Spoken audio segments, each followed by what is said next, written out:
clones, there's going to be like 20 like DNA. I did see one scenario which I'm leaning like, okay, that could be a possibility because I saw this like dragon looking one that's an animus, right? When I was doing all this research. And on one, the dragon looked like more like a mech. On another one, it looked like kind of like a vampire bat with like big eyes. But it was the same model. It's just the the theme was different, if that makes any sense. So we'll see, man. So I think, and I'd have to check, but I'm pretty sure in a sense, in the literal sense, every clone is a one-on-one. There's not like exact identical matching traits. And there might, if there are, someone can come up and correct me. I'm talking like all the way down to the necklace, just everything, clothing, like each one is different. And HODL CEO, when this elemental drop just went down, HODL CEO came in and said, and I've seen it on the timeline, I said, there's scripts that you can run, and it's super simple. When these things get creative generatively, the script runs and just checks to make sure that there isn't a duplicate piece of art, right? And so in a sense, if there's enough trait combinations in Animus and they have the proper scripts in place to check that there's no duplicates, they could for sure possibly make 40,000 101s. Clones are 20,000, right? So like all they would need is more traits than what the clone has, and the right scripts in place, and they could all be unique in some way, shape, or form, even if it's just the stats or the color of it, or you know what I mean, like the same type of species but just different traits within it. So I think it's possible, man. Yeah, I was listening to that Azuki space, right? And I don't know what the guy's name was, but he was on stage talking about. He said, "Look, guys, the one thing that kind of like almost."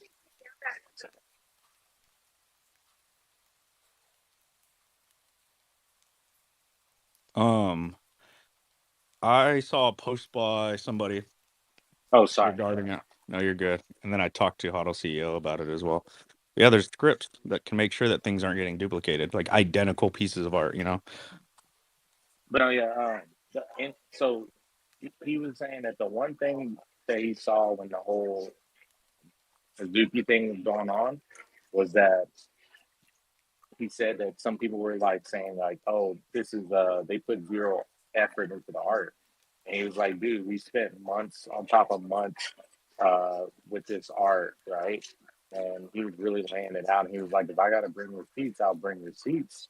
And this is no shot at Suzuki, but it is 2D art. Now, just imagine doing all that work in 3D, and then on top of that, you're trying to be as ambitious to create enough traits to where you can suffice 40,000, combinations. That's why at the Versailles event, he said, guys, just, please be patient with us. I think the wait is going to be well worth it.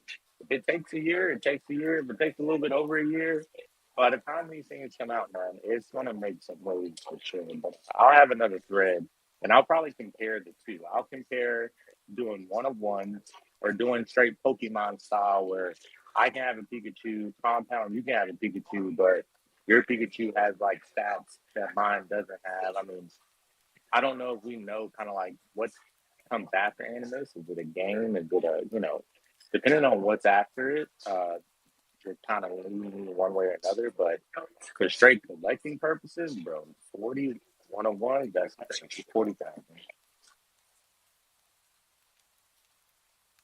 Yeah, I'm not sure what's coming after either, what it's being built for, but I'm pretty sure it's gonna be gamified in some way, shape, or form. I think that's why so much time is being put into it. I remember talking to Clegg Chris at the CloneX LA event, and when they were doing clones, they had a specific amount of time, and he was saying he wish he had more time, and he compared to Animus. He goes, the amount of time that we've allocated to create the Animus collection is 4 times the amount of time that he was given for clones. So he was just ecstatic. Like you could see the excitement in his voice. We got so much time. We're creating so many dope traits. Like he was stoked at the time frame that he had to really, really nail it. So Hey, but I do want to know the opinion. Um, I got permission from my wife to have this conversation. Um, I do want to know. Well, I say permission because we're out eating right now, but I saw that the bad take was starting. Um, I want to know you guys is honest and don't hold back. I mean, I just want to know what are you guys' honest opinion on the clone focus, like being able to have a clone? Because I was trying to think of a way to where a lot of these projects are like, oh, this pulls away from the original drop, or the focus is not on the original drop anymore. And I was like, how can I come up with an idea that incorporates not only incorporates the original drop, but makes it a key like asset if you have it. And so that's how I landed on the focus, right? So like, Baron, if he had his reptile and if he incubated with his reptile in his wallet and made a connection, he then like almost immediately gets a 50-50 chance of pulling a rare at minimum.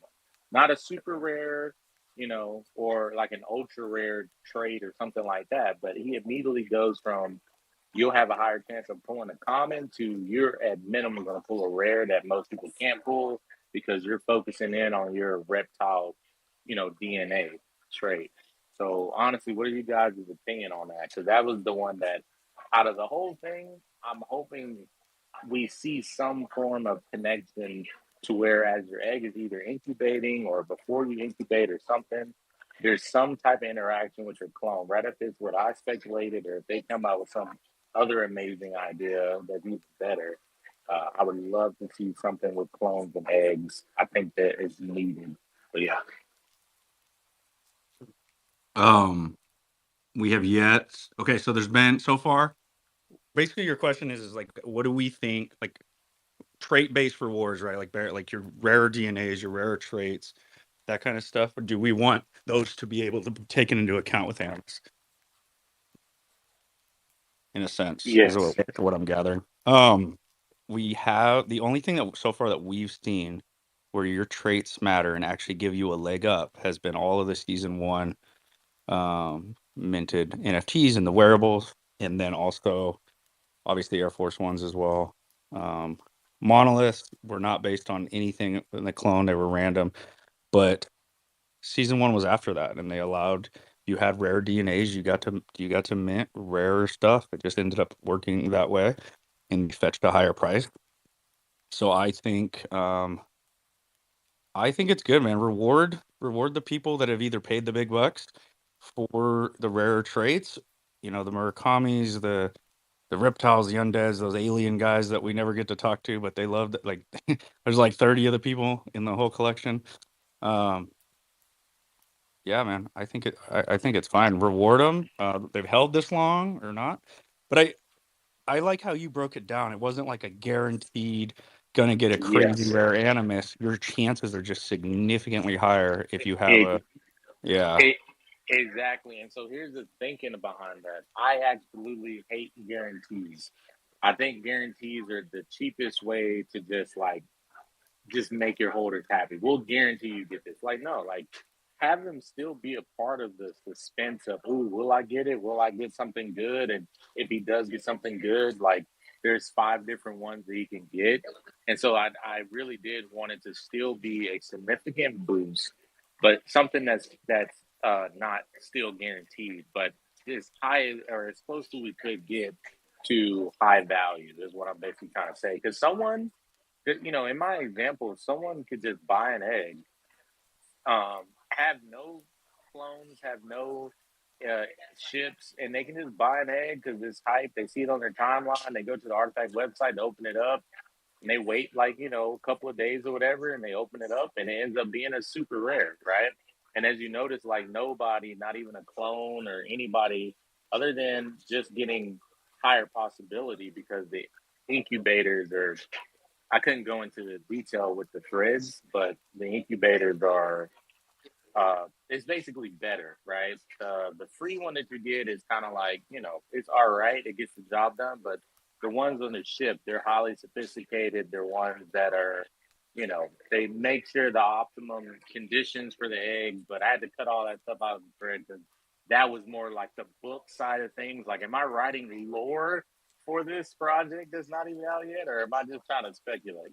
But yeah, man, never guarantee. I mean, the guarantee is when you open the egg, the animus is gonna pop out. Everything else should be up to chance. But it just made me more excited to just want to see what they're going to do. Uh, but it was fun though. It was definitely fun. I don't know, dude. I think that you think that there should just be a chance.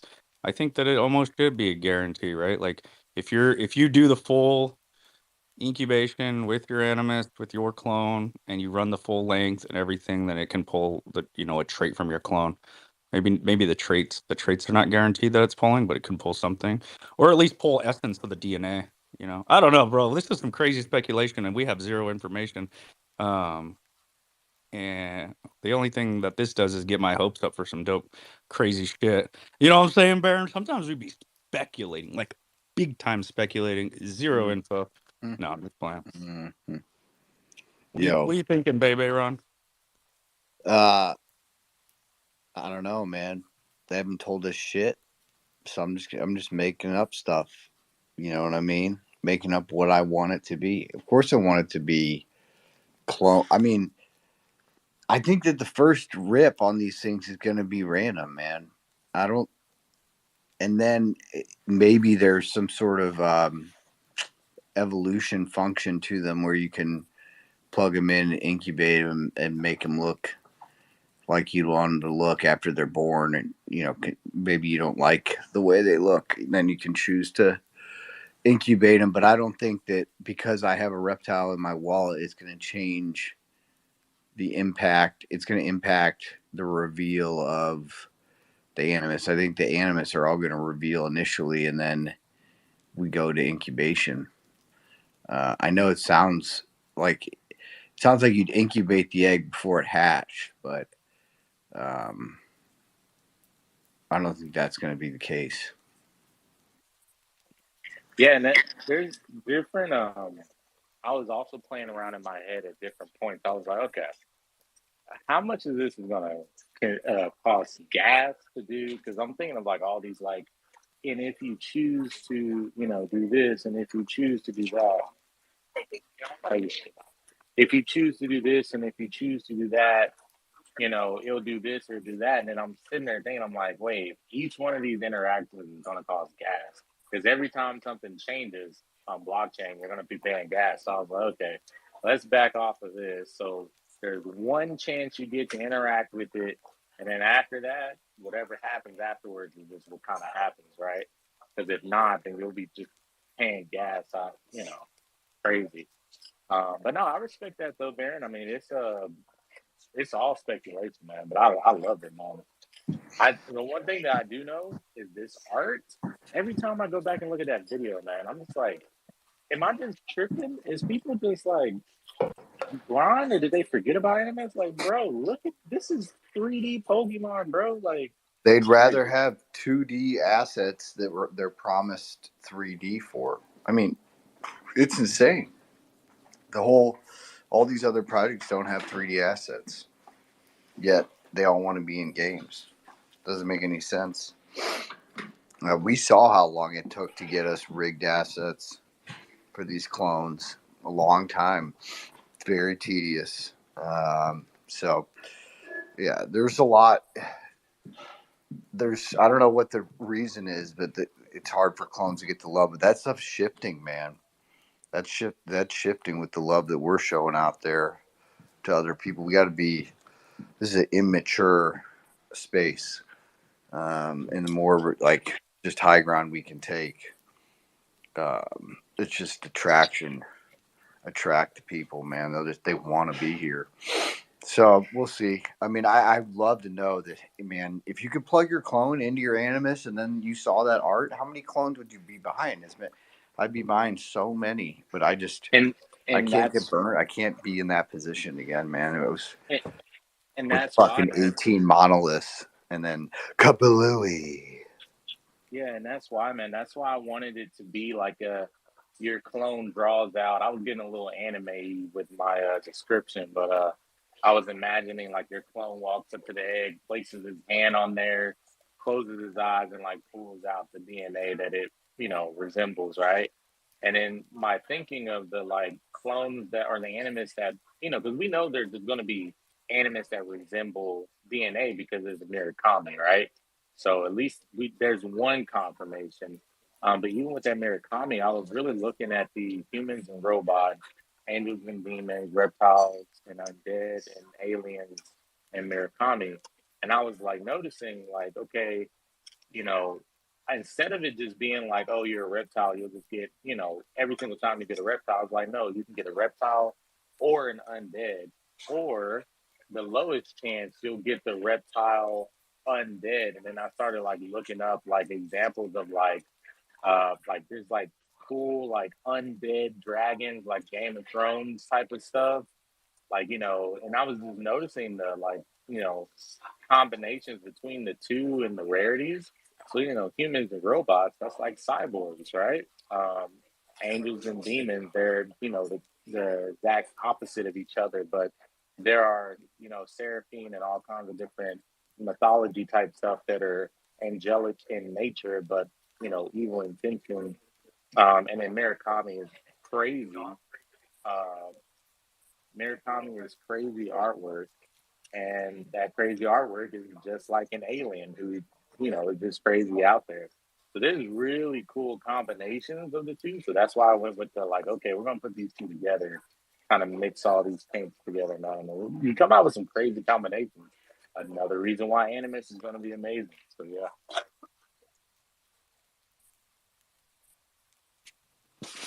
Yeah, I don't know. I don't think you'd see Sobe selling his Murakami clone if he thought it impacted his Animus reveal.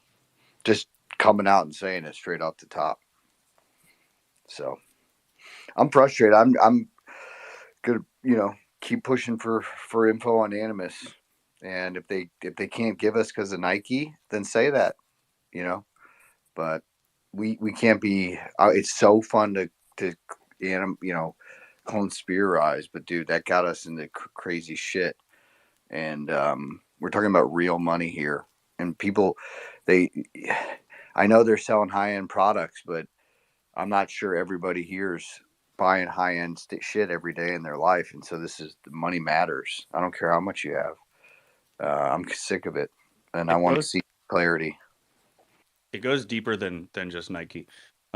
Everybody in this space looks at the top projects and what they're doing, the kind of mechanics they're putting into their mints, the kind of mechanics that they're putting into their game theory and their lore, and they will get fucking copied. Like if they announced the mechanics and all the lore and how it all works together before it's ready to actually launch, there's going to be somebody who front runs what they plan to do. So they are tight-lipped sealed on how a lot of this shit works. This is my opinion, but it's pretty clear once you've seen like this space and how quickly somebody will spin up a derivative or steal your idea, steal your your game theory, your lore. They'll fucking jack it. So yeah, sure, the Nike has a play, and the kind of putting too much information out, allowing people to speculate, and and like maybe trade on it. But I think personally, it's just so that one of these other projects doesn't steal the ideas and what they're working on. So that they got to take that into You account think as it's well. better to say nothing or to say that? Well, yeah, I mean, I guess, but you don't want to come out public and say like, "Yo, we can't tell you nothing because these motherfuckers be jacking us." Why No, not? I'll say it for you because I've seen these Well, projects. dude, it's not the same, man. You know what I I, mean? And no. I'm just saying, be careful where you're placing your chips right now. And I'm bullish. I'm not going anywhere. I'm locked and loaded for this project. Okay, but just as people are making their bets, clones are the god tier. They've always said that. But how it impacts Animus, we have no idea, and I'm not sure. I would be, I'll be so happy if what DNA you has impacts the reveal of your animus. But I am putting the chances of that at a 5% in my mind. Wait, but why not though? Because I Because would. no, they don't want you to have clones to do it, because if they know that it impacts the first reveal, they're not going to sell as many to people that don't have clones, because then they're automatically set I behind. so if I can jump in here, I would say I went back and forth with a few people from my group. There's some people that they're just like, look, man, I'm not gonna be able to get 5K together. I know it's a little bit cheaper now, but he's like, man, I'm not gonna be able to sneak aside $5,000, $3,000. My wife will kill me, but I can get 300, 400, maybe $600 eggs. So I'm just gonna stack up on eggs. And so I personally think, I mean, in my thread, the only thing having a clone does is it slightly, or in some cases, especially if you have a higher tier, it greatly increases your chances. But everybody can play the game. Everybody can play the game. Everybody can take part. It's basically like a game. It's just if you have, like Monopoly. If you own the block, if you own the street or whatever, you got a house on the plot, you get, a little bit extra. But everybody's playing the game. I don't think it'll be really anything bad or negative towards the animals drop if clones get some, like, what my idea was, like your clone DNA, like, it resonates with the egg. I mean, I think I personally think it wouldn't take away, and there's going to be so many of them that, you know, yeah, it just increases the chances. There's a chance that you can open up your egg, and like I said, it's a 50-50. So you can open up your egg and get like a regular animus, and then someone who doesn't have a clone at all, they just get extremely lucky and they open up a, alligator looking, or dragon looking something, reptile is animus. But on your next egg that you open up, you're going to have a higher chance of eventually getting that compared to somebody who just got extremely lucky that's not really in the project at all. That's the type of situation that I'm trying to create. And I think if that's the situation, I don't think anybody's really going to be upset. I think it would actually just more people will probably want, after they open an egg or two, they'll be like, man, let me try to get one of these clones so I can try to farm and try to get this one style because I just like the wolves. So I need a demon or an angel to just keep going at it and keep going after eggs because that's my highest chance of getting this type, right? But it's just an idea, though. I'm not saying that mine is right, but as far as like they won't do it, I think they will do it personally, and they should do it in any type of way. But yeah, Yeah, I hope you're right, man. I agree. I think I hope I hope they do it. I think they should do it. I think it's a great idea, like exactly what you laid out. I mean, I don't know. You know, we'll see it when we see it, man. I don't want. Again, dude, I love that you put that time into it too. Like you're really good at that, and the team wants you to keep building on the lore. Okay, they want you to keep writing on that. They've encouraged us to do that. We've had some people, but I would say, not to the extent that you put into this specifically on Animus, do it. So keep going. But uh, yeah. Anya gave me the okay. She said, "Look, the team is always listening and watching. You guys put your ideas out there. That was the only okay I need." I was like, okay, because there's some people, you put your ideas out there and they're like, hey man, just let's just wait and see what they do because they don't, like it, and I'm fine with that. But I don't. The last thing I want to do is annoy a community, right, with no, my no, no, no, no. fan theories. They You know what do I it. mean? No, no, it's fire. I think the clones are going to be involved in Animus. I just don't know. The only part that I'm like nitpicking with you over is at what point in time. And I think I love your idea of increasing the percentage odds. Okay. But I was more leaning into the idea of the clone impacting being, an incubation, having a factor in incubation, but incubation being an evolution uh, type incubation as opposed to incubating and being born and that being it. I think we get a reveal and then we incubate with a clone. And if you reveal and you don't have a clone, that's your animus that you got. And that way everybody that is going into the reveal, whether, no matter what means you got it or what else is in your wallet, where you're all on equal playing field. And then uh but the ideal for clones would be what you're saying, is that it impacts the initial reveal. I just don't know if it Yeah, will. I just want to add, when Shadow was explaining that, I thought he said, if you own the Glock, you own the block. And I was just like, damn, this guy goes hard. Dude, he did say Hey man, that. hey man, Is all I'm that what saying you actually is said, Shadow? Did you say if you own the Yes. Glock, you own the block? no, I wish I did. I was just saying, if you own the block, you own the block. But hey, that's better. Yeah, man, I did say that. Yeah, he But did.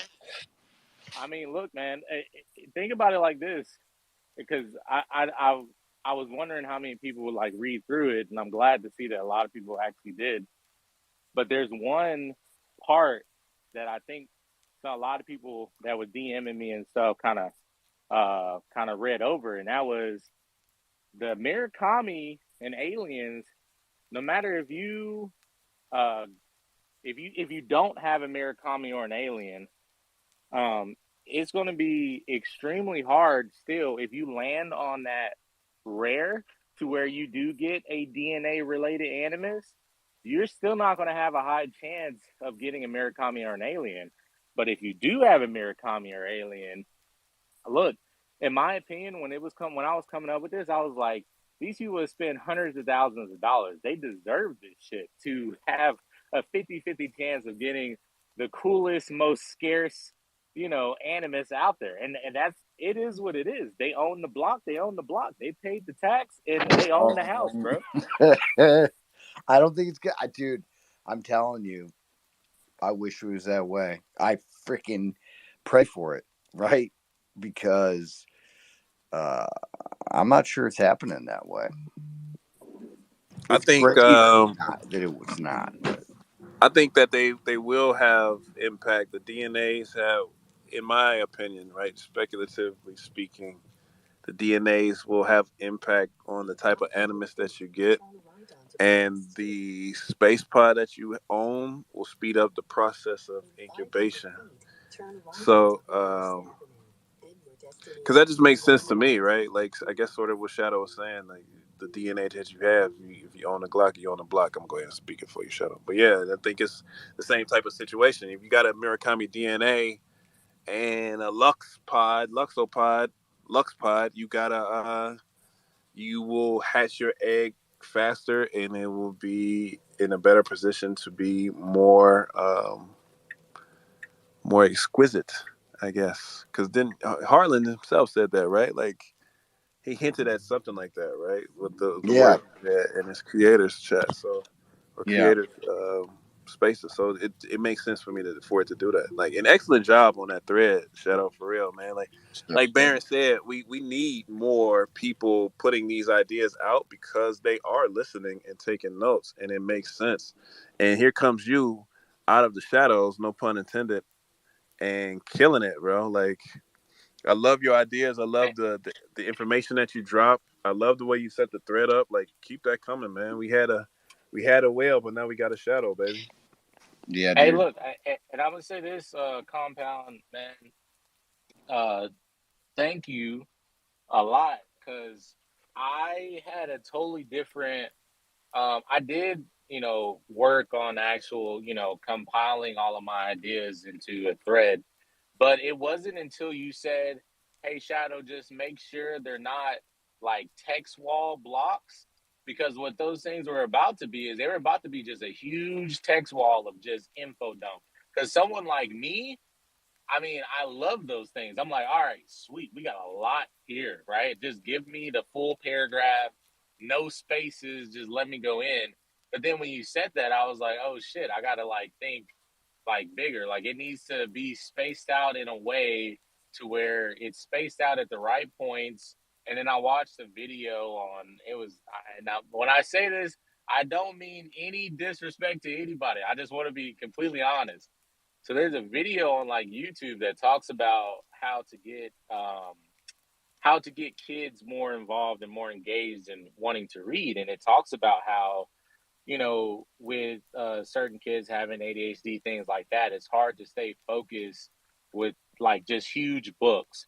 So it was talking about how you could, as a teacher, take each chapter and break it down in a easier way so that it's more fun, but they're still, at the end of the day, they're still reading the book. And then I had translated those key words into like articles, and then I see how articles, they break apart certain things so it's not a text block. And then I just started going down that rabbit hole of people talking about how important it is with spacing and stuff. And so if you didn't say that, this thread would not have been as good as it was. And it was because you had mentioned that, and I spent another night focusing on how I could display it. Basically, it's all about display. So yeah, man, I appreciate that, bro. Yeah, But yeah. bro. I grew up with ADHD and I still have it. So it's things that I've learned, like how I read. And honestly, a lot of people on Web3 and Twitter in general have like the attention span of a goldfish, bro. They like in the memory of a goldfish as well. But that spacing, that little space bar between your major points, and the fact that you used bold characters and you even used some italics in there, and then you grouped them into thought points, like you group them into sections, made a huge difference, right? Because a lot of people on the timeline will scroll past a wall of text, right? Like if it's not something that they're immediately interested in, they'll just keep scrolling. But if it's formatted properly and it's easy for the mind to digest, people will scroll down through it and read. So no, you did a good job, man. Yeah, and thanks to the CloneX community, man, letting me use those images, because that was another reason. It was like you have to have thought provoking images as well. If you want, it's all a mental thing. Your brain sees something cool and it goes, "What is that?" Because we're all curious social creatures, right? So we see something very interesting, and some of those like renders that you guys do in the creator space, you put one of those sick renders in front of like a wall text, people go, "Whoa, is this text about this cool thing that I'm looking at right now? Let me go check and see." That's why I wanted that wolf. That's why I wanted the like certain photos, because I was like, okay, I gotta have thought provoking, stuff in here. But yeah, it definitely was. It wasn't just me, man. I mean, I only thing I'm really good at is just researching. I mean, that's my skill. My skill is researching. So like when I first came in and you guys were like, "Hey, what's your skill? Do you create Blender? You do stuff?" I was like, "Man, I don't know if I really have a skill that could help the community, but I don't want to just munch off the community. I want to provide something." And yeah, man, I guess Threads is where it's at. So I don't know who Whale is, but if he's no longer here, and if you guys are cool with it, I'll just, whenever I get a thought, I'll pop out a thread, man. I appreciate it, man. It's been very welcoming, and like Kira was saying, Kira was like, "This motherfucker doesn't even have a clone," and I was like, "Dude, I mean, I'm just excited about the project, man. I can't wait to get my clone. I am going for an angel, so it's taking me a minute, but yeah." Yeah, man. So writing that thread, coming up with lore, Benito couldn't be more vocal. Probably that's one of the things he's been most vocal about is encouraging the community to push lore and come up with their own lore. So yeah, man, there's a big position for that, and it was very well done. I mean, just as well as, don't take my feedback on what you wrote, meaning what I think, as feedback on the content and what you in the need we have for that. So, you know what I mean? I'm just saying I think it's going to be more random, but that's not because I don't like the fact that you wrote this great thread, man. We need it. It helps educate people too. Like what you wrote and what actually happens won't be too far off, I bet. Okay, I would bet on that. And So no matter, as long as we don't hang our hat and say exactly what Shadow wrote is what's going to happen, you just educated a shit ton of people that may not have known. So yeah, dude, keep doing that. And And I appreciate that was one of my fears. I was like, the one thing I don't want to do is be that annoying person that's like not making sure that it is known that, hey, this is just fan like imagination. Like I've seen some people, post not in any of these types of OpenSea projects, but other projects, they'll be like, "Oh no, this is what's happening, guys," and I know this is happening because I'm just full of BS, and I didn't want to be that person. That's why I kept using in this dream scenario, just like making sure it's very clear that listen, this is literally made up. Everything you're reading is 100% made up. But yeah, man, I mean, I didn't know Benito. He wants people to do lore. I mean, I will probably, double check and see how much is out there. But in my head, I imagine like clones. It's such DNA is such a focal point to this project. It's at the like it's inside of everything. DNA shoes, DNA clones, DNA apparel, right? And so to you. me, when I think of DNA, I'm like the clones must have some form of connection to where they either resonate with like-minded or like or kin.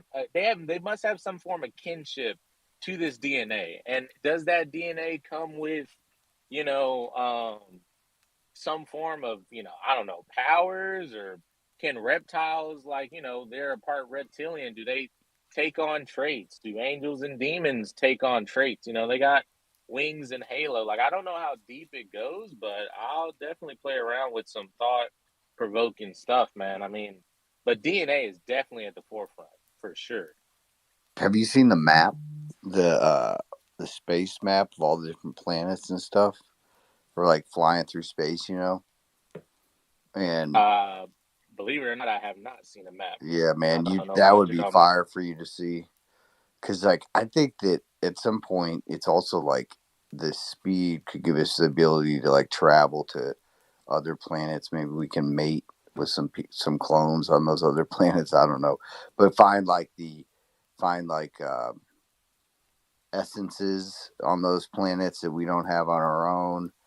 There could be more to this time travel than or speed of these pods and just incubation speed. Could be like the distance traveled. Um, I'll Yeah, shoot because it to you in the DM. yeah, definitely shoot me the DM. Because, like It, I it said, all came about. Sorry, real quick. It all came about the map and all that stuff came about like in the planets. All came about in the exopod or the pod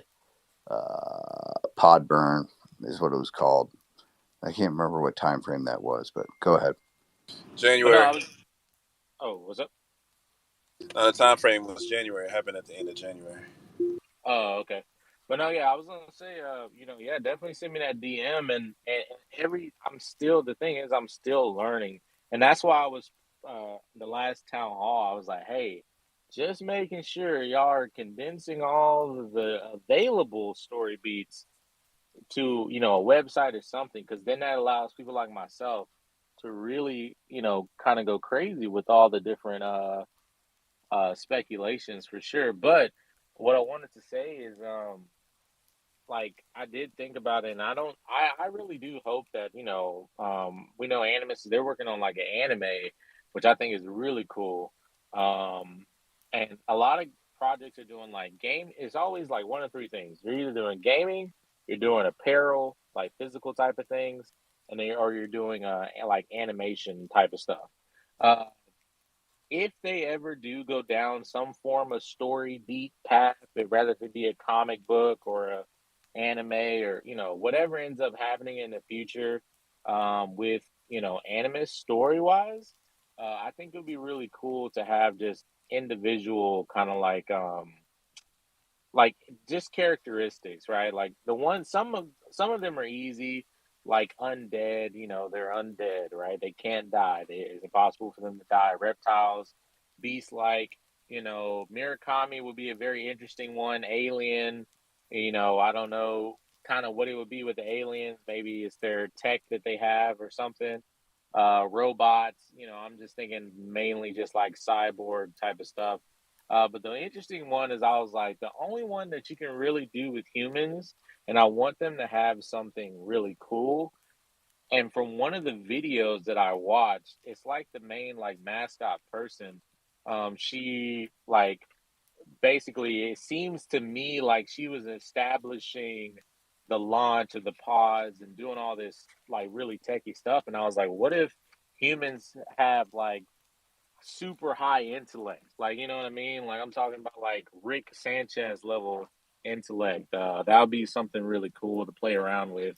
But yeah, we'll see what happens, man. But I don't want to hijack the space, man. I appreciate allowing y'all to allow me to kind of go on and on and on. But unless people have got questions or y'all want to talk about something else, man, I really do appreciate the feedback, and I appreciate the welcome of open arms into y'all's community. And yeah, man, happy days. Nah, dude, it's dope hearing your passion, honestly. And it's cool seeing you come in and do so much research. We have a lot of people recently picking up clones right as the price comes down. It's getting into ranges that people have like previously said that they can afford and get their first clones. I'm seeing them all over the timeline. I think we have 5 or 6 new clones just in like this this group chat or this space, the bad take community. It's today, bro. What? You know what's dope? What's dope? All those new people. You know why? Because I'm seeing so much more renders and stuff on the timeline, and that just like it's just someone talked about clone visibility at one point, and all these new people that get to own clones. It's like the dopest thing ever, man. I love my clone. If you guys need anybody that has a new clone, if you need Snapchat filters, if you need whatever it is, message it out. Throw it into the Twitter, throw it into a chat, ask around. There's people that are willing to help. Welcome. Welcome home. What up, Kuro? Yo, Nothing, just chilling. I think he was laughing because like a year or two ago, Kiro has this tweet from like 2021, like beginning 2021, where it says clone visibility, like we're starting a movement. And I got the clone visibility idea from Kiro's tweet way back then, and it's just dope, dude. Like getting clones on the timeline, getting them loud on the timeline, getting them in spaces, like yeah, bro, it's important. And you're seeing it more, dude. I've seen a bunch of dope animations. Did you see Yarly, all Mozzie's clone edit today? yeah, dude. Actually, I did. The OD Labs one was sick. Let me Yeah. find it. What up, With Mozzie? the split face, I'll put it up here. Black. I see Yarlin and Ali going back and forth with animations, bro. Both of them putting just absolute heat on the timeline. I just saw What? this guy. Oh, Frederick. Is he Is he an artifact person? Anyways, cool. All these Ramoa bag ones with the bots, just cool as shit. Then Taku. Prez is doing some sick Moa edits right now that I'm seeing hit the timeline. Bunch of people doing sick shit. It's funny because the creators, when someone makes something dope, it almost like motivates the rest of them to go out and kind of like not one up it, but just make also something dope. And you could see like week by week, like they're just leveling each other up just by just pure motivation. You know what I mean? That's what I'm noticing at least. And but that's what like Yeah, the that's what I'm saying. level of Like content that's coming out is it's crazy. my timeline is like fire, and it's all these people that I don't really, haven't seen before too. It's just so much good content. No one else is doing this. Yeah, so that's why you can tell like my confusion, man. Like I get it. Like if we take my thing is the easiest way to look at all this stuff is take away. I know people are going to be like, you can't, it's that's part of it. I'm like, okay, but just for fun sakes, like take away floor price, take away price in general from NFTs. What is there? You know what I mean? What would intrigue you the most if price was not involved? because as we can tell, and again, this is not any shade towards any project. I always want to see a project succeed, but as we can tell, it is crazy to me to even think that, somebody or that, Azuki's can go from what was it, 15 to I saw it was like 8. And I was like, what the hell? Like, but at the same time, if I wake up and I don't know how many people will be able to say this, maybe it's just me because I haven't purchased yet, but if let's say I did purchase, if I wake up today or tomorrow and I see CloneX was at, you know, uh 0.1, you know what I mean? Like, would that deter me from wanting to join in? Like, no. I mean, that would be a ridiculous sale. But the whole thing is the give and take that I think every time clones are mentioned, people get stuck when you make. That's why I was like, a while back when I was like, these are the 4 things that you have to do when you make a mistake, like you have to make sure that you are in that project for the right reasons because if not, you're just going to get burned. And I feel like I'm at least entering into Clone X because I'm using money that if all this money were to burn up in a fire today, I would be fine. You know what I mean? That's why I'm taking my time and I'm going for an angel, which I'm not going for a floor angel. I'm going for an up there angel. So, it's going to be a little bit of money, but still, you got to really make sure that what community you're a part of, what you're buying in the art and the project and the what they're offering you is just worth it to you, and not really worry about kind of like the floor price, because I think a lot of the reasons why, and I'll just say it, but a lot of reasons why people don't give you guys respect is not because your project is not dope. It's not because you aren't getting dope shit and you're not getting like anything. You're actually getting more than I think a lot of other projects out there. But the reason why people aren't giving you guys respect is because your project had one mistake a while back and they just haven't let it go. And they look at the floor price and go, yep, I was right with my conviction that I should just stay away. And that's fine. We're gonna have to just show them. And with Animus and all this other stuff coming out, that's why I want them to take as long as possible. Because the problem is that you can't argue with the final product. If the final product is dope, you just have to admit, okay, they had problems before, but now they're dope as hell, right? And that's what I think is going to happen with clones, and that's what I think is going to happen with Azukis. The whole argument of if NFTs are too high price right now and all this other stuff. I mean, I have my own opinions about it, but my opinions don't really matter. It's all about what we are choosing to want to be a part of. And I want to be a part of it because of not only the offerings, I think the physicals are historic. Those shoes that y'all got earlier in April or June, I forgot what month already. I think it was May actually. Those Air Force Ones, those are historic, man. I don't care what anybody says. So just that alone, things like that in the future. I mean, I'm not saying fuck the clone floor, but I want to be a part of a community that's doing dope shit like that, right? I want to be a part of historic shit. So yeah, sorry for that long monologue, but yeah, I don't get it. I was telling I call Compound it the other day, you guys get y'all get random stray bullets for no fucking reason, and it's starting to just not make any sense anymore, bro. Like I'm like, okay, here we go. No, that's the thing. Yeah. It's always been the situation is get into a project or a brand that has utility, and we're seeing now in the NFT market that a lot of projects were built up based off of sentiment. Like a lot of people just had emotional connections to those projects, and that emotional connection kind of stemmed from floor price, right? Like if you see floor price go up, it's making you feel good. It's giving you that euphoric feeling like, oh yeah, we are part of something that means something. This is gonna be good. It's gonna be great. But to paint a picture or an analogy, it's kind of like getting married for money, right? Like you don't necessarily like that individual, but they got hella cake, and I love the yachts, and these PJs is nice, and I can get anything I want at any time. Like this type of prestige that carries because I'm associated with it. I like that, right? And then they end up losing the money, and you're like, yo, what the fuck am I even here for? Like, let me get my shit and get up out of here, right? And that's been the sentiment that's passed along from project to project to project to project, because a lot of people have utilized this space, and they call them degens, right? They jump in trying to make a quick buck.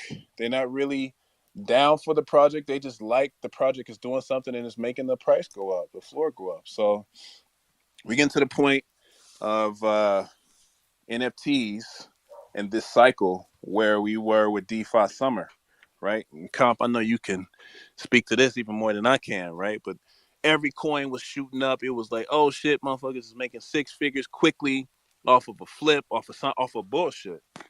And then it got to the point where things just started going down and things was crashing and stuff that had all of these great prestigious plans were being rug pulls, and people weren't following farts. They weren't following through with it, right? So we're going through that same type of situation here in this cycle with NFTs. And that's what's happening in this bear cycle. Like they say, 99% of the projects will go to zero, and a lot of them are. And the ones that don't have utility are the quickest ones to drop. And even though, our floor price is where it is, we have real world utility, merging world utility. It's things in this project that will carry on and carry provenance forever. And it doesn't go along with just having a JPEG. So again, like you said, we catch strays. I think sometimes we catch those strays because people know deep down it's easy to make a quick joke about what we've been through. But they also know at the end, like, we really about some real shit. They might not know what it is because a lot of people don't fully understand what's happening in here, but they know it's some real shit. So yeah, man, we all see what happens in the wash. The one thing I adore about the Azuki community is the community and how strong they are together, right? They have a stronger wall that they had built up for quite some time, and that's going to help them get through this fudge cycle and this fudge storm. That's the one thing we didn't have when we first got our ass whooped, but we here now, we do now. So that's why we here every day talking to you guys, and we building on and utilizing this utility to make this project and this brand as great as it's supposed to be. And that's exactly what's going to happen.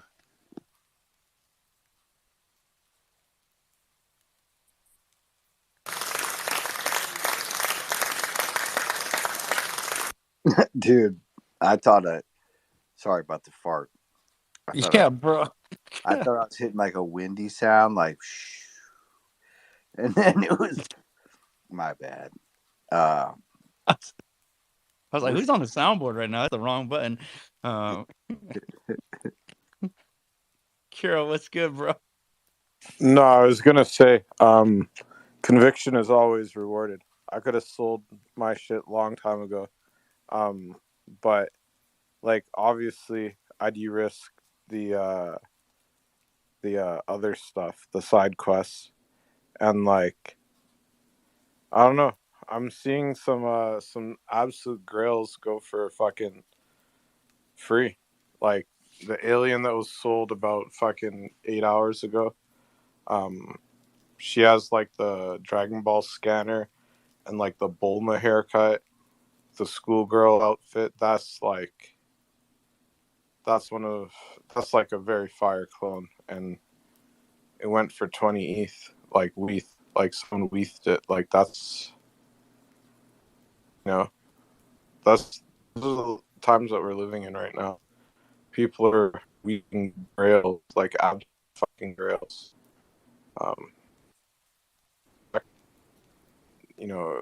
Last week there was a couple DMT ape sales that are far below kind of like where they should be.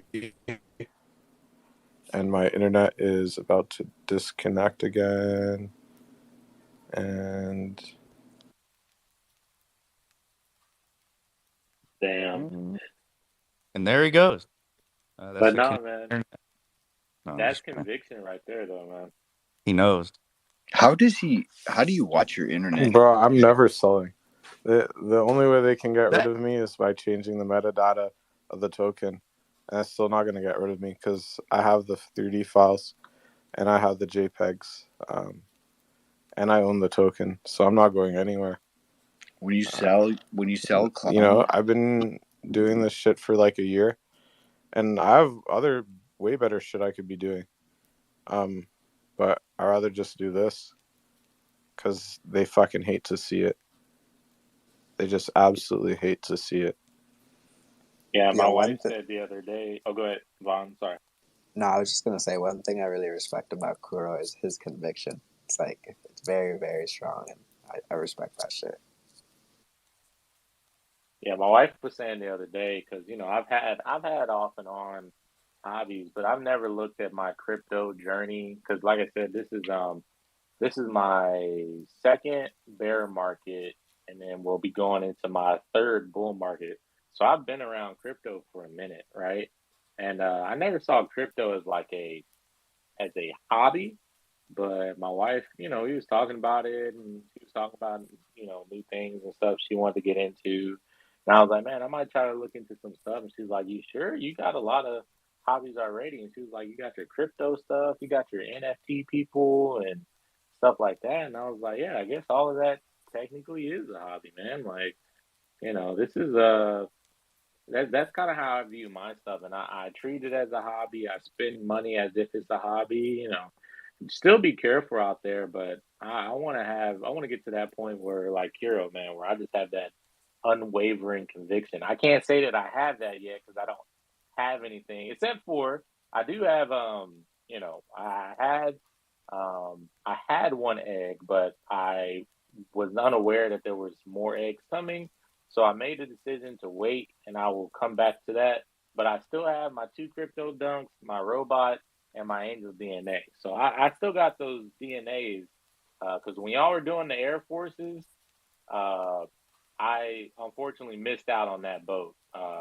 So I was like, you know what? I'm gonna go buy some crypto dunks because that's the closest thing I can get at this point. But yeah, man, I aspire to be as convicted as you, Kiro. That's all I want to say. Stick around, man. You'll get there. You're already there. You creating these amazing ass threads without a clone. If you don't think that's conviction, bro, that's 100% what it is. 110%. You see the vision and you executing on being able to have that foresight. A lot of people don't have it, and that stems from conviction. So you're already there, baby. Welcome to the club. You know what I see it as, Dre Millie? It's like when you kids, man, and you want a dirt bike, and your parents say, nah, you can't get one, maybe when you're older. I'm like, you know what? I'm gonna go out here and crush this can, put it on the back of my tire. Now I got a dirt bike. That's basically what I'm doing, bro. I ain't got one yet, but one day I'm gonna come on here and be like, hey, check the PFP, man. I'm gonna change it right on stage. That's probably what I'm gonna do. Chaining day, baby. Yeah, man. Chaining day. Can't wait for that day. The homie Rupsy got his today, unexpectedly out of nowhere. Dropped like bird shit. Came through with the fire. I can't wait for yours to come through too as well, man. It's gonna be a great day. And this is the type of people the type of individuals that we need in this community to help it grow to its fullest potential, man. So it's a pleasure being here with you guys, for real, because you riding through the storm. Johnny Cash shit. And we appreciate that. Yep. Dude, the reset had to take place because there were so many clones that were just in wallets that came from a bird for free. I'm gonna All disappear those when people were clones are like spoiled 50 babies. ETH. Just so you What? guys know, I'm not selling anything, but there will be no one left for me to fucking torment. So I'm gonna have to take my leave until the floor price drops again. But I'm serious, dude. We didn't even have the right crew. That's why the wall wasn't there.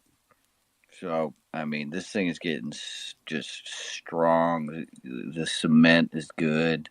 The I mortar. gotta drop a new PFP soon too, because fucking market's dead. Need some entertainment. Hey man, Kiro's going for his Batman moment, man. This man just said when the floors go back up, he's gonna disappear. Or be like, man, Kiro, we never even thank you. He's gonna be like, you never have to. And then he's gonna return when the floors drop down again, bro. I feel that, man. I've been trying to change my fucking PFP for the last 3 days. I'm just like, I'm over this Twitter blue shit. This shit's whack. What? Never mind. You're not even listening to me. I'm talking about the reset, how good this is for the community. And you go, I need to change my PFP. I'm like, man, my content must be real off tonight. You know, you think that I get a little DM from Comp or Dre and be like, yo, Barry, you're killing the vibes. No, you never kill the. Oh, look who it is just up on stage. What do you say, Comp? I said, no, you don't kill the vibes. I'm chilling. But I don't like the word reset. Every time you say it, I get triggered. Like, like, oh shit, dude, a great reset. It is. It's worse than the Great Reset, bro. This thing's down 96%. This So I'm is I'm talking there's been no market reset. Like what? This is the great. NFT reset, the great. Today's the Dude, we're the green. only wow. NFT. Look at dude. I Yeah, cannot wait to get these shoes. dude, What alone, happened? Today's the first green alone. candled Friday for BTC in a while, so maybe it's a good thing.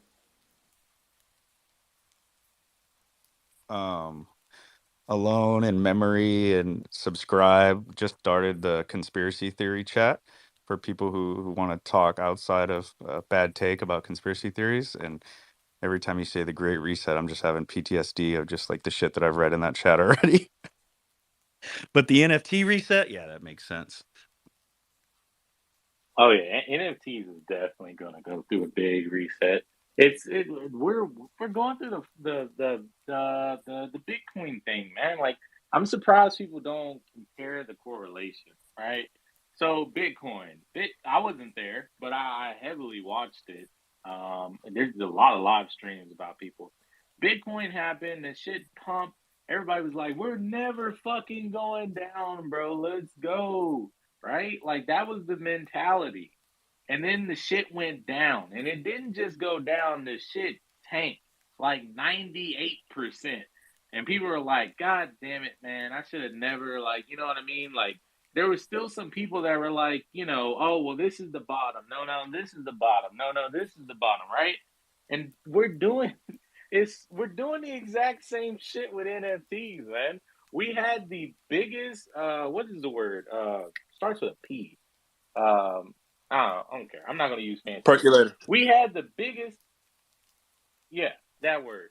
The biggest fucking like pump ever that's seen. It made crypto gains look ridiculous. And people in 10 seconds were going from $100 to $3,000, right? Like that's the craziness that we were talking about. And then you had floors of communities getting together, $500,000, just like the biggest pump ever. And like with Bitcoin went from like a couple of cents to like, I forgot what the first one was. I think it was like a couple thousand dollars. Then it crashed. What happened then? The shit died. Nobody talked about it. Everybody thought, okay, it's over with, whatever. What happened next? 4 years later, it went even higher. Like, yes, there's going to be some change. Just like with cryptos, there's some coins that never come back. Why? Because the market changed. What people are looking for out of crypto, we get more clarity of what society actually needs from blockchain, and it's less speculative and more like proven coins that come forward, and people put their trust in those, right? The Bitcoin's always been there. So what's happening now is the ones that were just like in it for the money, the ones that were rug pulls, the ones that wasn't really here for the long term, but they just saw potential to get some quick money. All of that's getting left behind. The ones that are going to make it moving forward are the ones that are actually innovating and actually doing stuff not only for the NFT space that is needed, but I believe a lot of this stuff that we're doing can be implemented in just daily life. Like I've been telling people so many times, you'll probably never buy an NFT, but you will one day, as long as you live long enough. Health is wealth, guys. Take care of yourself. As long as you live long enough, one day you will have an NFT. Why? Because it's going to be your government ID or all your information connected to something on chain because it's the most secure thing in the world. I'm telling you, I mean, I can go on and on and on and on about that shit. But yeah, that's what I view NFTs are. NFTs just had its first bull run. That's it. That's a That's fact. all that That's is. a fact. And then, like I said, that's why I gave the DeFi summer example, because we're going through that now, right? We saw some of those coins pop up, make tons of money, and disappear forever. Same situation we're going through now. We're going to see some of these projects pop up, make tons of money, and disappear forever. But the ones that stick around and have the innovation and the utility attached to it will be around forever. Sandalot vibes, forever. And that's what this is, right? Like, that's what this brand is, this project, this execution. Because, like you said, some people may never think they'll own an NFT, but they will. It's just going to be called something else, and it's going to be set up automatically and utilized on the blockchain. And like you said, this is just an implementation of that idea and that execution right now. So it is what it is. We are incredibly early, and we're going through the phase of just clearing out, like Baron said, sorry, comp, but the great reset.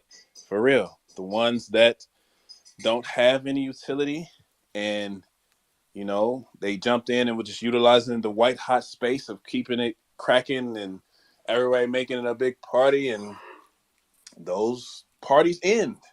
You know what I'm saying? But the ones that have the trajectory and the runway will continue to build and grow and go on forever, become legacy brands and legacy businesses. And here we are, just going along the ride. Hey, did y'all ever see that? I think it was a CoinDesk article, but I think it's one of the greatest photos ever. Right when Bitcoin was really starting to crash and a lot of things were starting to crash, there was this image, and I'm gonna try to find it. If I can, I'll post it up top, but I'm pretty sure a lot of you guys saw it. There was this image, and it was basically the whole premise of it was like moon boys coming back down to earth, and it's like a guy. It's like, imagine like a party, and like, it's the morning after, things are all over the place. It's a guy on like a floaty, and like in the water is like to the moon, and there's just like cryptos and NFTs just all over the place as if they crash landed from the moon like back on Earth. I personally believe that is the great, like that is our generation like photo of what we just went through. We went all the way to the moon and all the way back, bro. That's basically what happened. But yeah, man, we'll definitely see what's coming up next. Um, if it's okay with the room, I did want to ask one more question about the thread, if that's okay. Shoot the shot, baby. Compound Dre Miller. Shoot it. Shoot the J. All right. Honest opinion, because the more research I did about the hibernation chamber, the more I was like, I don't know if that's actually going to happen how I think it's going to happen anymore. Because I went from the hibernation chamber potentially being what is used to connect to the egg and all of that stuff, but it definitely seems like the hibernation chamber is going to be used for some other purpose, but it's going to be important enough because there's actual stats on the different speeds on OpenSea. But as far as like, I wanted to incorporate it in a gamified way, so I came up with the whole like, because as a clone holder, there's some people that have one. I wanted to figure out a way to how can we also not only reward people that have one clone, but reward people that have multiple clones. And I was like, well, if you have multiple clones, what if that benefit is basically you have multiple clones, so you have multiple clones that can incubate different eggs. What if incubation or connection with the eggs from the clones was not infinite? What if it drained the clone? And I kind of came to the hibernation by trying to figure out a downside to only having not okay, that's the wrong word. There's no downside to only holding one clone, but I was trying to figure out a way of how to figure out rewarding more clones, and I stumble upon an idea for the hibernation chambers. So, and I'm just walking down my train of thought, and I'll get to the question at the end. So it was pretty much like, I want to reward people through Animus as well with this cool clone interaction. But if they hold multiple clones, how can I make that beneficial to those people, right? And so I came out with the whole like the clone, when they connect, they resonate with the egg. They have to pull the connection to the surface, and as it's still incubating, they got to kind of hold that connection. At first, I was like, when a clone creates a bond with an egg, they can't bond with any other egg. But then I was like, no, that seems like too much of a negative. And then I came across the whole idea of, okay, well, how about they just kind of get tired? Let's say it's like a meditation, like, avatar style. They got to go into the avatar state to pull out the DNA from the egg, right? And then now they hold that state until the incubation is done. Okay, now you're just, now you're tired. So you're just kind of like, you need to rest up. And then that's when that idea popped in my head. I was like, oh, you can rest up in the hibernation chamber. It speeds up, recovery. You go to sleep, da da da da da. And, I started looking at the hibernation chamber, and that's when I noticed the speeds and stuff. But there was a few things that made me feel like I don't think this is what it would be used to or what it would be used for. I feel like the hibernation chamber is going to be used for some type of traveling purposes, but now what? I don't know. Maybe when we get to these planets, if you want to go from one place to another, you got to stake your clone, or I don't know what's going to happen. But the question is, sorry for the ramble. The question is, honest opinion on feedback of the speculation. How do we, I guess the real question is, what do you guys think that hibernation chamber is going to be used for? Like, what are your thoughts? Have y'all had thoughts of like what it is? Because everything, the incubation, the egg, that's easy. The clones, that was a little bit of work figuring out something. Hibernation was that one that was kind of like out there, and I was trying to mix it in, and I found a way, but I wanted to know what you guys is on stage opinion of what is that hibernation chamber for? What could it be possibly used for, right? So I know we're in space right now, but if we make it to our destinations, I don't want the hibernation chamber to just be pointless after that. So I'll shut up now and let people speak. But yeah, I'll bite. I'm biting. I'll take it. This is just me, dude. It's all speculation. I don't know shit. Never had known shit. But I think it'll be a point accrual system, man. Like you can hire. It's almost like a soft staking type method where you can accrue points. The points can be used on platform for maybe aesthetic upgrades or on platform to trade for NFTs. I don't think it'll be any kind of currency. It'll be an on platform point system for inventory or for within the Artifact Nike ecosystem to be able to trade for things or trade your points for things. But it's like a soft staking system. And I think I got that speculation because there's a note inside of the Animus contract regarding a thanks to the Moonbird soft staking platform, where they have a soft staking method where they accrue points. And so in my mind, I had kind of come up with this speculation. It'll be for that, soft staking your clone. It gives you a reason to stake your clone and hold your clone. You're now racking up these points, and these points can be traded in the future for collabs and drops and different things, or access to things. So I don't know how off or on I am, but that Yeah, sounds great. I agree. I think at the most basic level, it's a reward system, is what it is. Now, how exactly they play that out, it's to be seen. But if you look at, I think Com hit it just right on the moon. It's based off the Moonbird contract. But beyond that, one of the main um, benefits, I guess, of blockchain and all these different things is a lot of companies are using them as a reward system. They're building their reward system around that. So Starbucks is doing it. There's a few other people out there doing it. A lot of the fashion houses are doing it. So it's, if you ask me, high level, it's a reward system. You will accrue something that allows you to redeem something. And with now hearing about the collabs with the various gaming houses and all the little things are kind of like creeping up and popping up, I think it just plays into that. But again, how does it work out exactly? I don't know.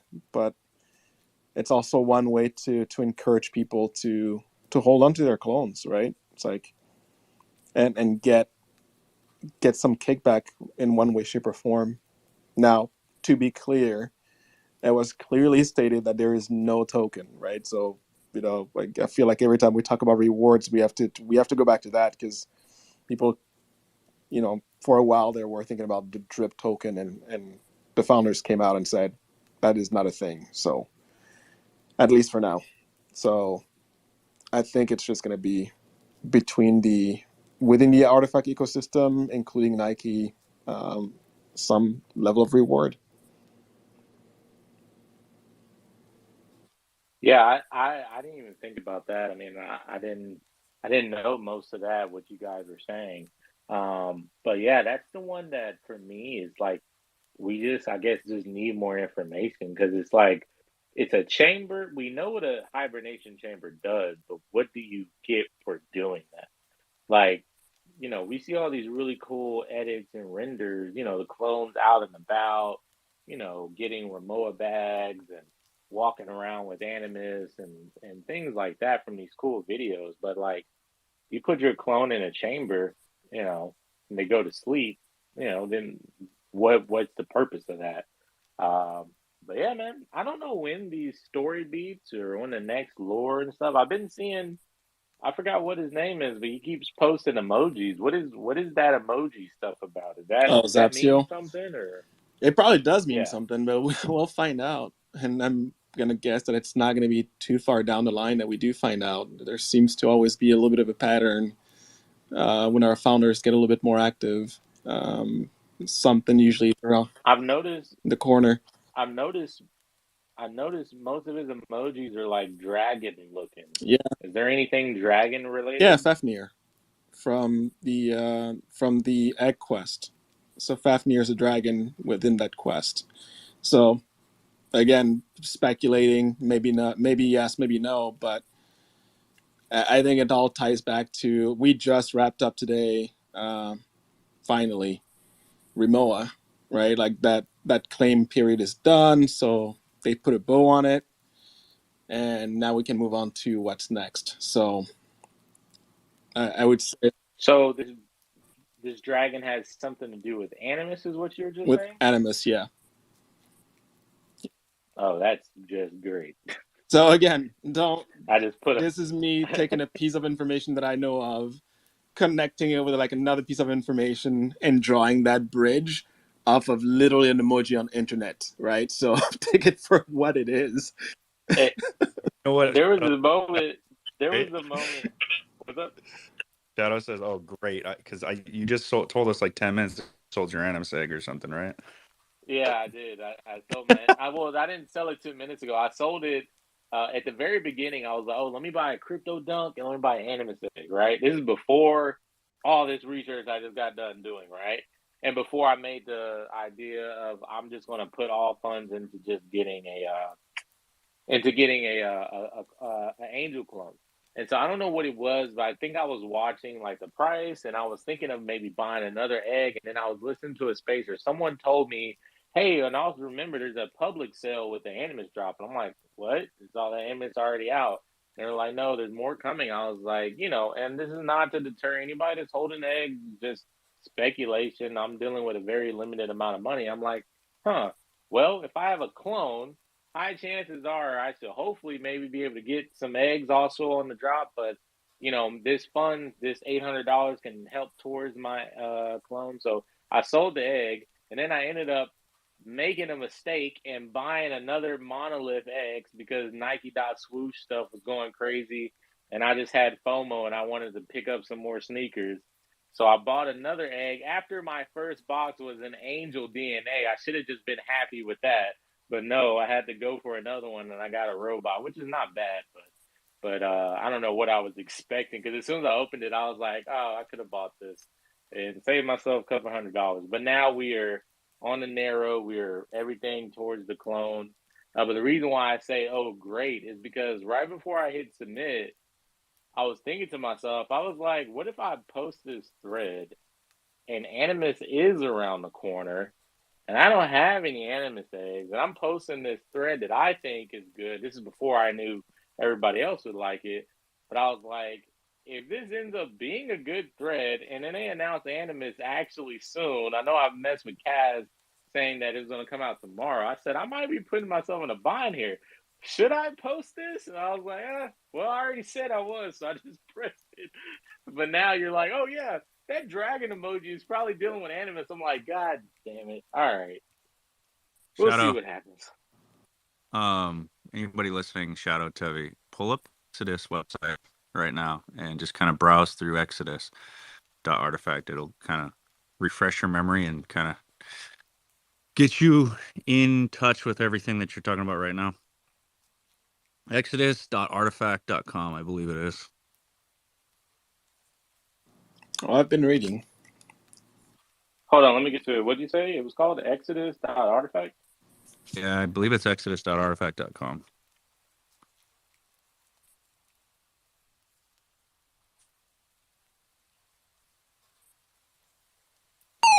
Yeah, there's a this is funny. As like I said, I've been waiting for remote to end because there's a lot out there that I know people have forgotten about because the space moved fast and this and that. I'm like, no, the space doesn't move that fast. You just forget fast. Like all the information is still there. It's still the same timeline. It's still everything. So, you know, we've been floating in space for 6 months. We're about to learn about why we've been floating and what's going on with Animus. And that's why I was asking about the CRLs and what's going on with those. Right? Are we still on track? And we are. So, you know, I've never clicked on this page in my life, and these are high-end renders that I could have used for the thread for the space pod. I'm just You it's fucking Shadow. ridiculous, What the bro. hell, bro? Shadow, who gave you that Animus render, bro? That thing is so blurry. You should have asked me. I have a high quality render of that Animus. Yeah, yeah, man. I tried to just screenshot, and that's the one that I was like, man, I wish I had a better photo, but I've already been asking everybody, hey, you got this photo, you got this photo, but it looks better when you're not zoomed in. But I noticed after I press send that when you're zoomed in, it's a little blurry. But yeah, I need high res photos, man. That's what I need for threads. High res photos, renders, anything that is available. If your clone's in it, give me permission, and I'll definitely use it, man. But this is the Exodus that I wanted to use this ship, but I was like, oh, I'll just use the loop pod. Um, that's okay. Sorry, I interrupted somebody. No, so if you ever need anything, just message in the creator chat and bad take or the file share chat. You could at Prez. For some reason, Prez has the biggest hard drive in the world, has everything that you could ever want, or he knows where to find it. There's a chat in the Artifact Discord called like 3D Help or something, like creative help. There's like a channel you could ask in there. There's a lot of different resources. People have these things. They love to help, bro. So it's all right to ask. Especially if you're putting out a dope thread, like you ask for anything you want, man.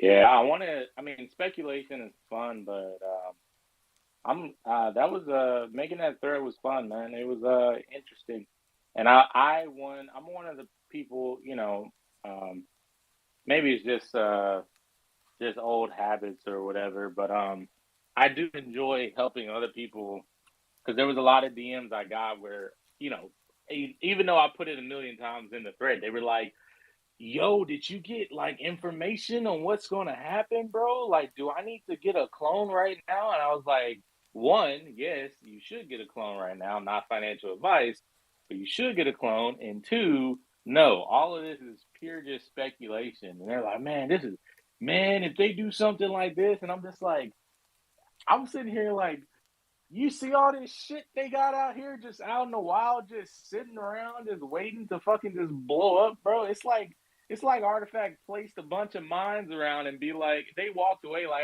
they'll find it. They'll find it eventually. And they just got a remote. They're just sitting on top like a Grand Canyon. They're just gonna press the button and shit's gonna blow up and catch everybody off guard.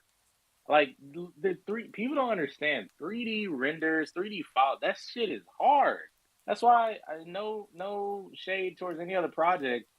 That's why people don't do it that often. The shit takes a lot of time and effort, but long term, it has so much, like, video games, AR, VR, like, Avatar, just 3D movement. Like, once you put in the hard work, you can overlay that shit to so many things. But, you know, the reason why I get so giddy about the whole project, and I dearly like am sincere about this, there was so much shit just available. It was like a buffet of like 3D art, really cool aesthetic, just the vibe, the everything that's going on. And that's before you even get into the goodies, the Rimowa bags, Air Force Ones. And it's just like I sit here and I think to myself, either I'm crazy or everybody else is crazy. I'm sorry, it's only two options. But I don't know, man. No, bro, we're all crazy. We're still here in Web3 after all the shit that's happened over the last 2 years. It's all of us equally.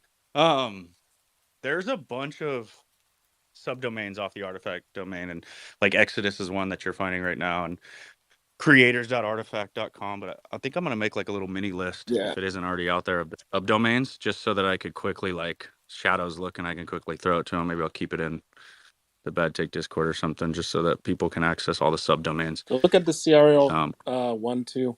Sorry to cut you off, comp. The CRL 1 also has its own website. There's lore around each CRL that is interesting. There's a lot there that, as you said, is floating around, just floating. Anya says those links are getting cleaned up real soon.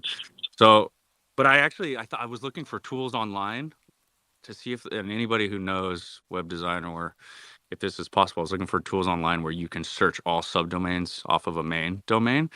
And I always will randomly do it with Artifact and see if I can find a tool to see if like any recent websites have popped up, like some alpha gets dropped and we can find a subdomain that hasn't been announced yet. So if anybody has a tool on how to figure out what subdomains have been created under a main domain, might be helpful out here in Web3, if it's even possible. Yeah, peak hype over here for sure. I can't wait to be done with getting this CloneX. I'm about 2/3 of the way there. I'm about to be at 2/3. So we'll see. We'll see if time is on my side. I know you guys have been waiting for a minute. I've only been waiting for like a month and a half, but I feel like I joined in like right before the race is about to begin, right? So not as like any type of FOMO or any to like go out and buy something now, but just like, uh yeah, man, if you are looking to be a part of things, they're already out there right now. I don't know how you get a Lux Pod though. Can somebody explain to me? Is it just that no Lux Pods are available for sale, or what's going on with that? You want to know how the Lux Pods work? You come in here and Ilan and Baron challenge you and say, hey, I'm going to get a Lux Pod. I bet you won't. And then you're Jace and you go, I bet I will get a Lux Pod. And then you go and you buy 20 loot pods and you buy 20 space pods and you burn 40 total pods and you get a Lux Pod. So basically, you need other well friends to challenge you, is how you get a Lux Pod. Okay, so basically, I'm not getting a Lux Pod. Thank you. It's the equivalent of 40 total pods burned, is what it is. I How much appreciate. are they going for nowadays? I haven't even looked at them. I'm sure they're They're pretty like, affordable now. well, they're like 200 a piece. I thought, bro. 40 of that. Yeah, but I That's mean, a I lot. feel like everything has come down, so I haven't looked at the pods in a long time, and I've never even looked at the Lux pods because that's whale business. Like if I you're, should have known. I should have known because I was like, huh, this pod's not for sale. That's weird. I was You know like, what it was? what's up? we had a lot of whales that had a ton, because the loot pod and space pod, sorry, the space pod was dropped to all clones for free. And then if you held the space pod, you got all the loot pods for free. So we had like a good amount of whales that had like 30, 40, 50, 100, 200 of these things, 250 of these things, like a bunch of them. And you really only need one of each. You really only needed one to set up your on cyber, right? So they created the Lux Pod to give them something special, like the whales, something special to have like different than the rest, because they had so many of these pods that they could burn. So that's what the Lux Pod was for, in my opinion. For. And which brings me back to Animus, and I got to leave in like 20 minutes. We're gonna see this Indiana Jones movie that came out. Hopefully it's good. But yeah, man, that brings me back to the Animus. A lot of people, and I don't know if I'll make a thread about this in the future or what, but I guess if you guys are cool with talking about it, this 40,000, 20,000, back and forth, back and forth. I'm of the side of things where I think, and I want to make sure I preference this the right way. I think 40,000 Animus may be needed because rather if they're all one of ones, or they are like kind of what I think they might be like Pokemon-esque, right? Where the Pokemon look the same, same species look the same at least.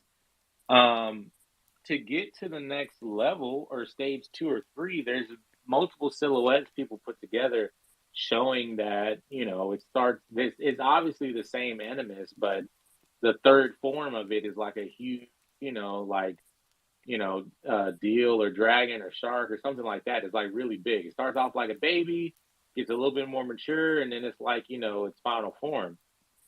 I'm still thinking, and because you said that with the Lux Pod, that to me shows that they're already down with deflationary, type of mechanics. I think there's going to be a huge deflationary deal going on in Animus. I think you got 20,000 with clone holders and people holding right now. You throw in 20,000 more, we all reveal, depending on what the Animus are. If all these Animus eggs start off as babies, no matter what you get, the type you get, cool, but they all start off as babies and they keep their traits or aesthetics or whatever as you evolve it. If the only way to evolve it, which is what I think they're going to do, unless another form of element comes out, now if the only way to evolve is by combining two DNAs, maybe you put them both in a hibernation chamber or something, and they mix into, I don't know what it ends up being, but you're going to mix the two in some way, and now all of a sudden, now you're cutting away at that 40,000, right? Um, I don't know, man. I think the egg page will stay like the Animus eggs, how many eggs are available. But whatever Animus ends up being called has its own page of revealed Animus. That is going to be it's going to start off like low or multiple, right? But over time, certain species of, really cool ones, they're going to be really, really hard to come by, even if they're a common, right? Or there's something that you can get more often. Finding another one of it will be harder and harder and harder. There's only a limited amount that can be pulled, right? So I just wanted to challenge people to think about it that way. I know we're all worried about dilution, and Animus coming out, and there's just so many of them. It's just going to go to zero. But no, man, yeah, maybe it may seem that way because so many people will have eggs at once. But think of the long term gamification of it. If there's any combining whatsoever for whatever reason, even if it's just to combine a trait, like I just thought of something on the fly. We saw in one of those videos, there's like a mechanic, like mech version of like this dragon. And then there's like a vampire version of the dragon, and then like a weird like alien version. The silhouette and the wings spread, it's the same Animus, but it seems like it's a different variation of that Animus.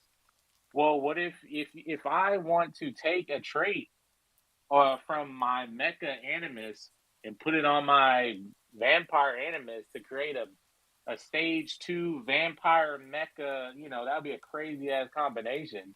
Vampire Mecha. I don't even think that's a thing. But if I wanted to create that, then I have to burn one or the other to put that traits onto another one. So then that 40,000, man, it seems more needed than they're just doing it like a cash grab or something. I just wanted to throw that challenge out there. If people disagree, I mean, definitely, maybe I'm not seeing it from another angle, but that's what I think, at least. Also, you know how to get the exopods, all right? Sorry, I just didn't want to cut you off. The exopods are burn 2 of each to get one of those. So yeah, the pods in general are deflationary. You burn just 2 space pods.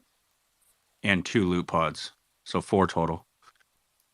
2 space pods, 2 loot pods, exopod. Get Okay, that's not that bad. Yeah.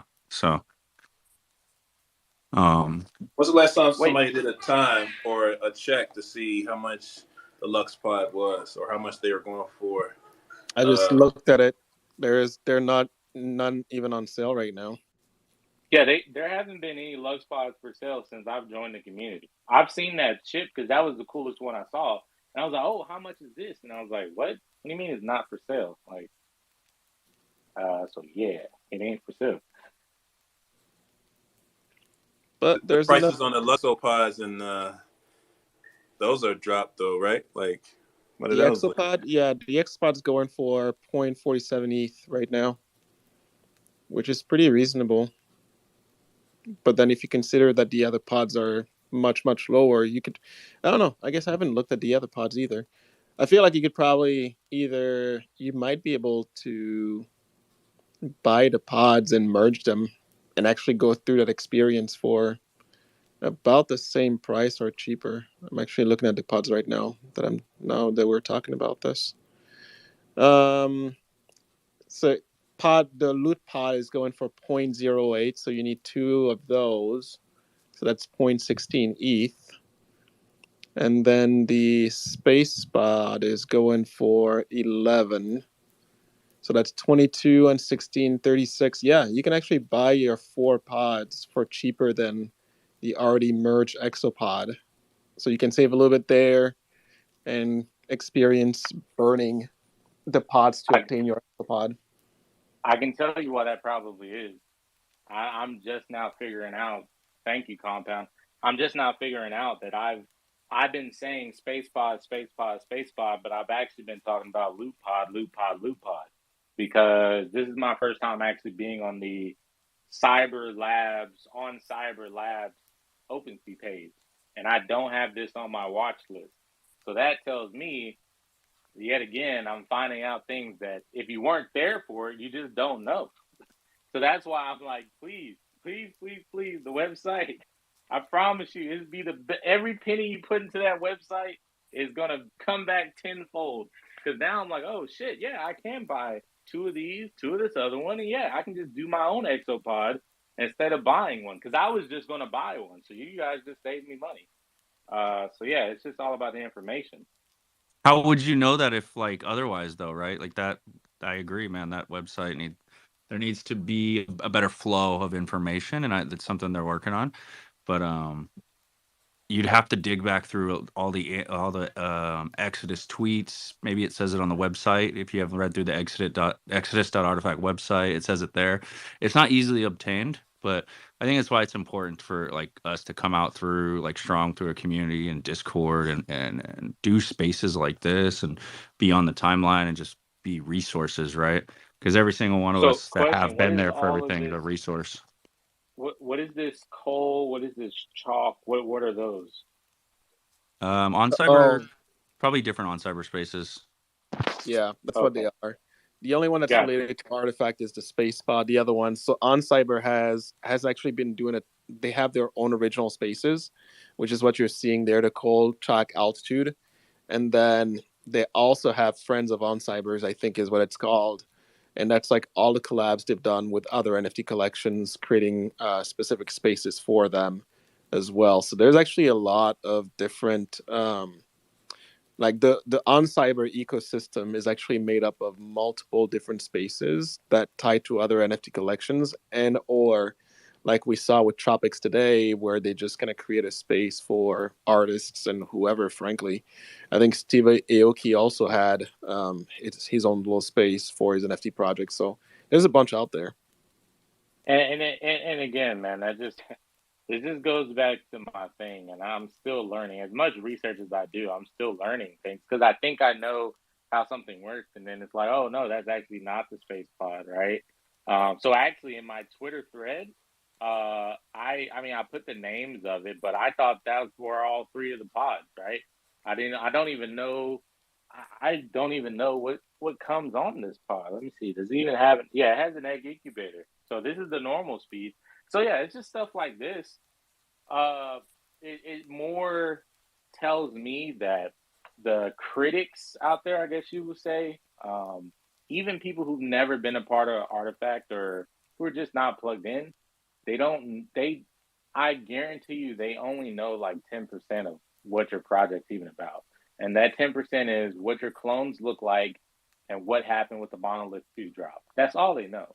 And then maybe some of them will know that you're owned by Nike, but even that is not. I mean, you would think that would be major headlines everywhere. I'm pretty sure it was at the time, but new people who are joining the space or people who, haven't been in the space for long, it would just mainly be new people. They only know like 10% of what's going on. And me trying to even explain I start kind of confusing myself because I'm like, okay, well, hold on, let me start off over here because this is another thing. So, and that's not a bad thing. The thing is that it only becomes a bad thing if it is unaccessible, right? Like if it's just so hard to find, and I know it's not because now I can see that, okay, I need to just go through each one of these web pages and just read through and actually look at the stuff. But for normal day people, like we were talking about earlier, that have the attention span of a goldfish, it has to be able to catch their attention in like 30 seconds. Like, oh, this is where the story's at. This is the timeline, and you should be able to just hover over LuxPod, and it should just say available through burning event of this, this, and this, and each one of those things should have a hyperlink to it, and it just should all connect like a spider web. And at the center of that spider web needs to be the CloneX, right? You guys do that. You guys do that. I say you guys. We do that, and we already put in the hard work with Animus, and we have 3D files, and we have acquisition with Nike. Is untouchable. It's literally untouchable, man. Like, it's just people just don't know. I mean, it's all right.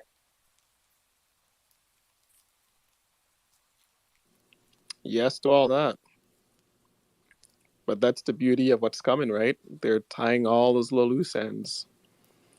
And that's why I'm like, if, again, not financial advice, but these lower prices on everything, like if you've been waiting or you see something that's interesting to you and you believe in the long-term vision, now's pretty much the time to grab what you're looking for. Because can it go lower? Yeah, probably. But again, if you're here for the longer term and the overall vision, it's a great time to enter the ecosystem. That's for sure. You know what we need is a CloneX comic book that has all the lore and illustrations and starring like some of the CloneX community members, and you can tell the story like a Star Wars vibe through like a animated illustration or a animated book, and that way people can catch up while being entertained and get even more so of the lore. It doesn't even, you know what? Comic book would be awesome, but I do know that comic books they're not easy. But I can tell you one that, and I could be wrong on this, but I've seen other very low budget projects, but it's my favorite form of storytelling because it just reminds me of like when I was a kid and my mom or somebody reading a book to me. Um, if they had like a really amazing artwork, which they have, right? But I'm just saying in this instance, they had an amazing artwork photo of like a character or a lore beat, animus egg, whatever it is, and they hired like a what do you call them, like a voice actor. There's a lot of like voice actors that are looking for work that go by the hour. We've done with with my job, not to get into all that, but with my job, there's been different scenarios where we used it in a very creative way with projects and stuff. But they do a really good job, man. And it can be as simple as 30 seconds to a minute. Like it's a photo that slowly moves, and it's like a voiceover of someone talking about, as if like a narrator reading a story, right? It can start as low, I don't want to say low effort, but it can start off as low as possible. But just that alone allows for somebody new to kind of like that doesn't want to just read. It allows for somebody to come in and just get more up to speed in a very entertaining way. I'm not going to say like, oh, they should just jump on the anime bandwagon because that shit is expensive. And I mean, Animus is doing it, and I know they're going to knock it out of the park. But I'm not going to expect every big project to just jump on anime because that shit's just really expensive. So I mean, if you want to start off small, see how that goes, maybe then go into comic books or even start off as comic books. But yeah, I'm 100% down with that, man. I think, I mean, if he's asking for Benito, if he's asking for stories and speculations, I mean, I can write threads, but bro, that type of stuff, that will do numbers for real. Yeah. Now I'm looking to do some voice actor work too. So Anya put me down with an asterisk next to it. Yeah, I heard, dude. You did the. I didn't catch it at first, but I caught it when you said a certain word a certain way. I was like, "This is Dre Millie," and I was like, "Oh, dang, bro, you actually doing good, man. I didn't know that you did the Discord video thing, but I didn't know that was you until like the middle or end of the video." That's dope. I mean, I keep like a persona with that joint. That's fire. Yeah, I thought you were like an actual like voice over guy, man. It's pretty good stuff, man. I am an actual voiceover guy. Mark me down, baby. I'm out here.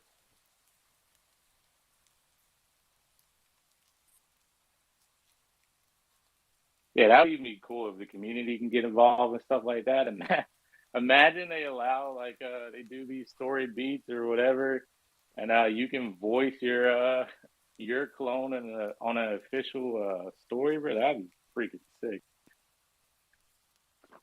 Stupid dumbfire for real. That's what I'm saying. And then it introduce people to all the things that you're speaking about now that you didn't know, and make it entertaining. And just another form to keep the community engaged and executing together as one. Would be fire. Yeah, man. Well, I'm gonna step down to listener for a little bit. We're about to get ready to head out, and then I'll jump off. But if there's no spaces over the weekend, man, I'll definitely catch y'all on Monday, man. I'm trying to. I'm off work, and that's after catching up with the wife for her day, and perfect timing around this 8 o'clock to join into these spaces at night for me. So I plan to be around a lot more in spaces. So yeah, We thank you guys appreciate for you, all the. Shadow man. You came through Thank with you the for all thread. the. Oh yeah. Thank you. I just wanted to say thank you for all the kind words for real, because I was kind of nervous. I didn't know, sometimes I know how it comes off. I don't want to be overbearing and I don't want to be annoying, So, but Anya was like, "Yeah, do it. Everybody do it." I was like, "All right, I'm gonna do it then." So yeah, man, I do really appreciate all the kind words though. This is a very welcoming community, and I'm pretty sure y'all hear that a lot. But yeah, I can attest to that. This last month and a half, or I guess 2 months now, man, it's been very welcoming, and can't wait to see what the future holds, man. But I'm gonna step down. No, we appreciate you for real, man. Don't ever be shy. Don't ever hold back. Don't ever be reserved. Like, we appreciate all the conversations, the inspiration, the imagination, the no hateration, any other Asian we can add to it. Like, we appreciate you, bro.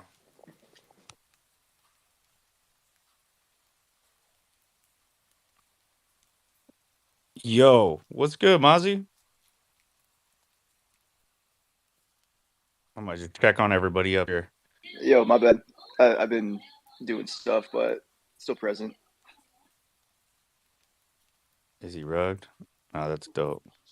No, Yo, he you just spoke. hear me? Oh, I can't hear him then. Shit. Here, I'll leave. I heard Mazzy. I heard you just fine. I think Comp is the one having issues. Yeah. Should I step All right. down and come back Yeah. up? Yeah. Yeah, you Step step down. down. Yeah. Come back up. Oh no! But like, let me quick step down and bloop. Yo, it's heavy. Hemi, what's good, bro? What's good, guys? How are we today? Good, man. I'm just seeing your angel clone down there. Yeah, bro. Ready, Sitting ready at for you. six 6.5. I'm gonna have to wait till it comes down to 3 before I pull triggers on that thing. So hopefully in a month or something, I reckon. Just put. These clones are they're gonna come down fast now. I feel like clones will make their way down to 1 ETH, but very, very slowly. I got a question. The founders, do they like what's the go? Do they own a percentage of Artifact, or like what's the deal now with them and what they control? Like, yeah, because I don't really know. I don't know, man. I think it was all deals done behind closed doors. I don't know if those kind of deals like go public with that kind of stuff. You know, I don't know if it's got to be in like the Nike end of the year, or maybe Baron can speak on it. If Nike's got to say something at the end of the year, but I don't think it's public info. No. Mm-mm. All private stuff, man. I mean, they probably just got a bunch of Nike stock that vests over time, and then they probably have a 3-year, commitment to stay with Nike, and then they can leave at will, probably beyond that point. But why would they? You know what I mean? I mean, this is exactly what they dreamed of, and where else are they going to go? So I Yeah, that's why I hear what you're saying. That's why I don't think I'll ever leave. But if Nike kick them out, type of thing, like that's why I'm just wondering how it's all going to work. Because yeah, just curious. Like it's, you know me. I've always been there for the vision. I think we're all here for the vision long term. And I'm just wondering before I get back in heavy type of thing as well. I just wanted to know what the go is like. Because if they were to drop, the founders, it'd be weird. A no, weird. they're learning so much from these guys. I think it's been, from what we can see, and just from watching the dot swoosh people, and it seems to be a very cohesive relationship. There's a lot of give and take, meaning Artifact's teaching Nike certain things, Nike's teaching Artifact a lot of things. They'll both say that they're working separately. I think they could really try to be separate brands. But yeah, they won't say that Artifact is a test kitchen for Dot Swoosh. It doesn't. Whether we were or we weren't, it's. I think they're saying that we weren't because they want to know that it's like, no, Artifact is. It's just, we wouldn't like just use Artifact for Dot Swoosh. Like, that's not the intention. So yeah, I think they have high hopes, dude. Just all you got to know is Travis Scott's or Panda Dunks in the locker room, man. Like, they need to have some high end stuff for all their athletes and their clientele, which goes beyond the customer base that they're selling to. If they can't remain relevant, then nobody wants to buy their stuff. So it's a win-win. Yeah, 100% understand that. I just hope they don't get rid of the founders, or slowly brush them out once they've been used. And now that Nike owns them, blah blah blah. Let's say in like 5 years' time, it's Nike saying, "All right, thanks guys, we don't need you anymore. We'll take over," type of thing. And obviously, Artifact's always going to stay around. But yeah, I was just wondering about the founders. No FUD or anything. I was just really curious. I mean, they've built the team. I mean, they'd have to. That would be a massive. I'm not going to say that it couldn't happen, but the way that they built Dot Swoosh versus built Artifact, they each have their own leadership teams, economists, CFOs, CTOs. It's all, there's really no sharing of headcount that we can see. So, which means that they've really dedicated resource and capital to building out Artifact, as opposed to just having the founders be the face of it. Dot Swoosh is really the ones carrying the torch for this thing, and then once the founders, non-competes are over, they push them out the door. But anytime there's an acquisition, that it's very rare for the acquiring company to want the previous leadership team to leave, because they're the ones that had the brains to build what they bought in the first place. So usually it'd be the latter. It'd be the other option is like the founders aren't getting what they need from Nike and they want to leave, and I don't see that either. So yeah, I think it's a relevant question. I'm sure a lot of people have thought about it before, so I appreciate bringing it up every day. But that's how I see it. Yeah, sort of along those lines too. So I appreciate that response. That makes a lot of sense. And I don't see them leaving Artifact, and I don't see them vice versa too, because it is in my vision, powerful team.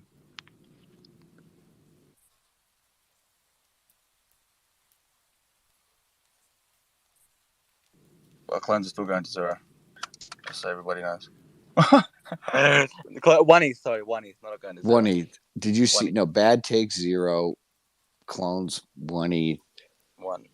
It'll tongue punch 1 ETH though. Oh my god! It'll just All right, bang all it. right. Straight back up. Yo, as long as you just get another Angel Hemi, dude, I can't have you going to any of the other DNAs. If you guys saw, Rup got a human today. Like the robots are stacked with people. The humans got so much talent. Like angels, we got talent, but we're recruiting right now, Anya. We're recruiting angels. Anybody listening? You want to join the angels, Jerry? I see you down there. Let us know. Let us know. Jake the Angel Gang. We're recruiting. Yo, can I ask a question? Actually, Oh, Baron's Angel Gang too. can I ask a question? Yeah. If you install a generator at your house and it costs like, I don't know, 40 grand, and then the power goes out and it doesn't work, is that okay? Because that just happened to me. Now I'm sitting here, no fan, no power. My wife's like, what the fuck? Wait. And now, yeah, dude. Yeah, Wait. that's exactly what, yeah. Alone Architect, you hearing this? You hearing this? The power, the outages, the blackouts are coming. No, Baron, you have a $40,000 generator in place that should automatically kick on when you lose power. It's within 60 seconds. And you have a bunch of stuff in the sky that. Yeah, there was a huge thunderstorm just rolled through, and I live in like an older, neighborhood, and so the power lines get taken out. I've got all mine buried around here, but like people down the line. So, anyways, I've installed this generator that can do the whole crib, and when they tested it like 3 months ago or 2 months ago, it all worked, and now this thing's no action, dude. I'm so fired up. Can you manually start it? Can you go out there and just start it up, fire it up? What do you mean start it up? It's all hardwired into the. Get out there, start pulling the natural cable. gas. Fucking kick it. Oh, it's hardwired into your natural gas. Well, if the power's out, is the natural gas getting pumped, or is it all just pressurized? Yeah, dude, it's all taken care of. I don't know, man. They said it's like 40 G is supposed to work, bro. It's supposed to work, dude. That's So, what I'm saying. Here's the thing, though. If the power's out for you and it's out for wherever the natural gas is coming from, how's that gas getting to you? Unless their generators kick on and start pushing towards you. That's why you want solar and battery storage. But, it's neither here or there. Sorry, Baron. And now the guy's on his way over here, so now I gotta wait up for him. Like I'll just leave the door open. Get this shit working so I can have a fan. Yeah, dude. I'll be watching my fan in bed. Just the door's open. Yo, here's my other question. My real question is, when you're looking at your clones, like you're like organizing them in a as a set. You know what I mean? Like, say you got 2 or 3 or 4, and you're just like looking at them. Does it ever is it hard to like match them up or like get comfortable with which one sits where because the backgrounds are different? Or It like kind of drives me nuts. You mean like in your gallery or in your Yeah, wall yeah, my gallery. Like when I do like on put them Cyber? all together. Yeah, just when I put them all together, I want the backgrounds to like. I think you're supposed to have all the colors or something. Think, but This is just Well, like restricted if my you point is, stuff. I have like one orange. I got this white background, two angels, and then a human. So like the backgrounds don't really jive, dude. The orange is here's the Alpha Baron. You need other art pieces to place around your clones, right? So when you're setting up your on Cyber, you could have them all together, but really you want to position your clone like at different focal points and kind of build the artwork around them to help them and emphasize them, right? So that's the key. Unless you have the same DNA type, yeah, it's not gonna work. It's just gonna look jumbled. But then again, you could go for that mosaic look, right? And that works too. But again, it's what you put around it to try to build it up and kind of create that flow and in the way you're setting it up. alpha. Yeah, that was the alpha. Anya, what's up? Well, to Baron's question, I was going to say the alpha is doing it how Murakami does it and put humans between every one of the other DNAs that you have. So if you have reptiles and if you have Murakami DNA or a reptile or a robot, separate them with humans. Seems to be how he sets up his galleries for the most part. Otherwise, he just puts his Murakami DNAs on one wall, humans on the other, and so on and so forth, where he keeps all the DNAs together.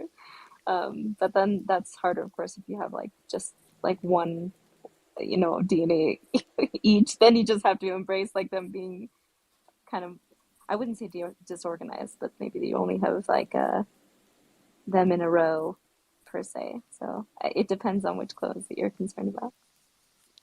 Okay, well that is real alpha. Human separators. Yeah. I mean, Um, because they have like that clean blue color. It's like peaceful, it gives you it's a palette cleanser between each DNA. yeah, So, it's like a little ginger. So that is all right. Perfect. I gotta go get some floors. yeah. I mean, now's the Comp. time to do it if you're gonna do it. I'm waiting for one. There you go. I was gonna say, Hemi, your question about the founders and everything, and the concern about them being like ousted at some point or something to that effect. All three of the founders are considered Nike employees. So Chris is senior director of design at Nike. Zaptio is the senior director of product digital physical at Nike, and who did I say? Oh, sorry, Zaptio, not that. Benoit. Benoit. Yeah, and Benoit is senior director of brand and partnerships at Nike. So they all have official positions at Nike. So if they are Let's ever to be ousted, go. they would be, Senior. yeah, Sorry. first of all, that's very unlikely. In considering that we don't even know how much they purchased Artifact for, and two, like I don't know. I mean, like so if you had been there in Oregon, the way that they converse and the way that they meet and the way that they are like treated at Nike campus, they're bosses. Like they are leaders, like within Nike. And so I definitely would not consider that like a short-term play for Nike embracing Artifact. They are very much considered leadership within the company. They're very proud to be with Artifact, and like I know that maybe some of that is very very much like um, can't really be spoken about. I'm sure they have so many freaking dozens of NDAs. Like you can't even. The NDAs are like the perfect way to get out of saying anything, like everything.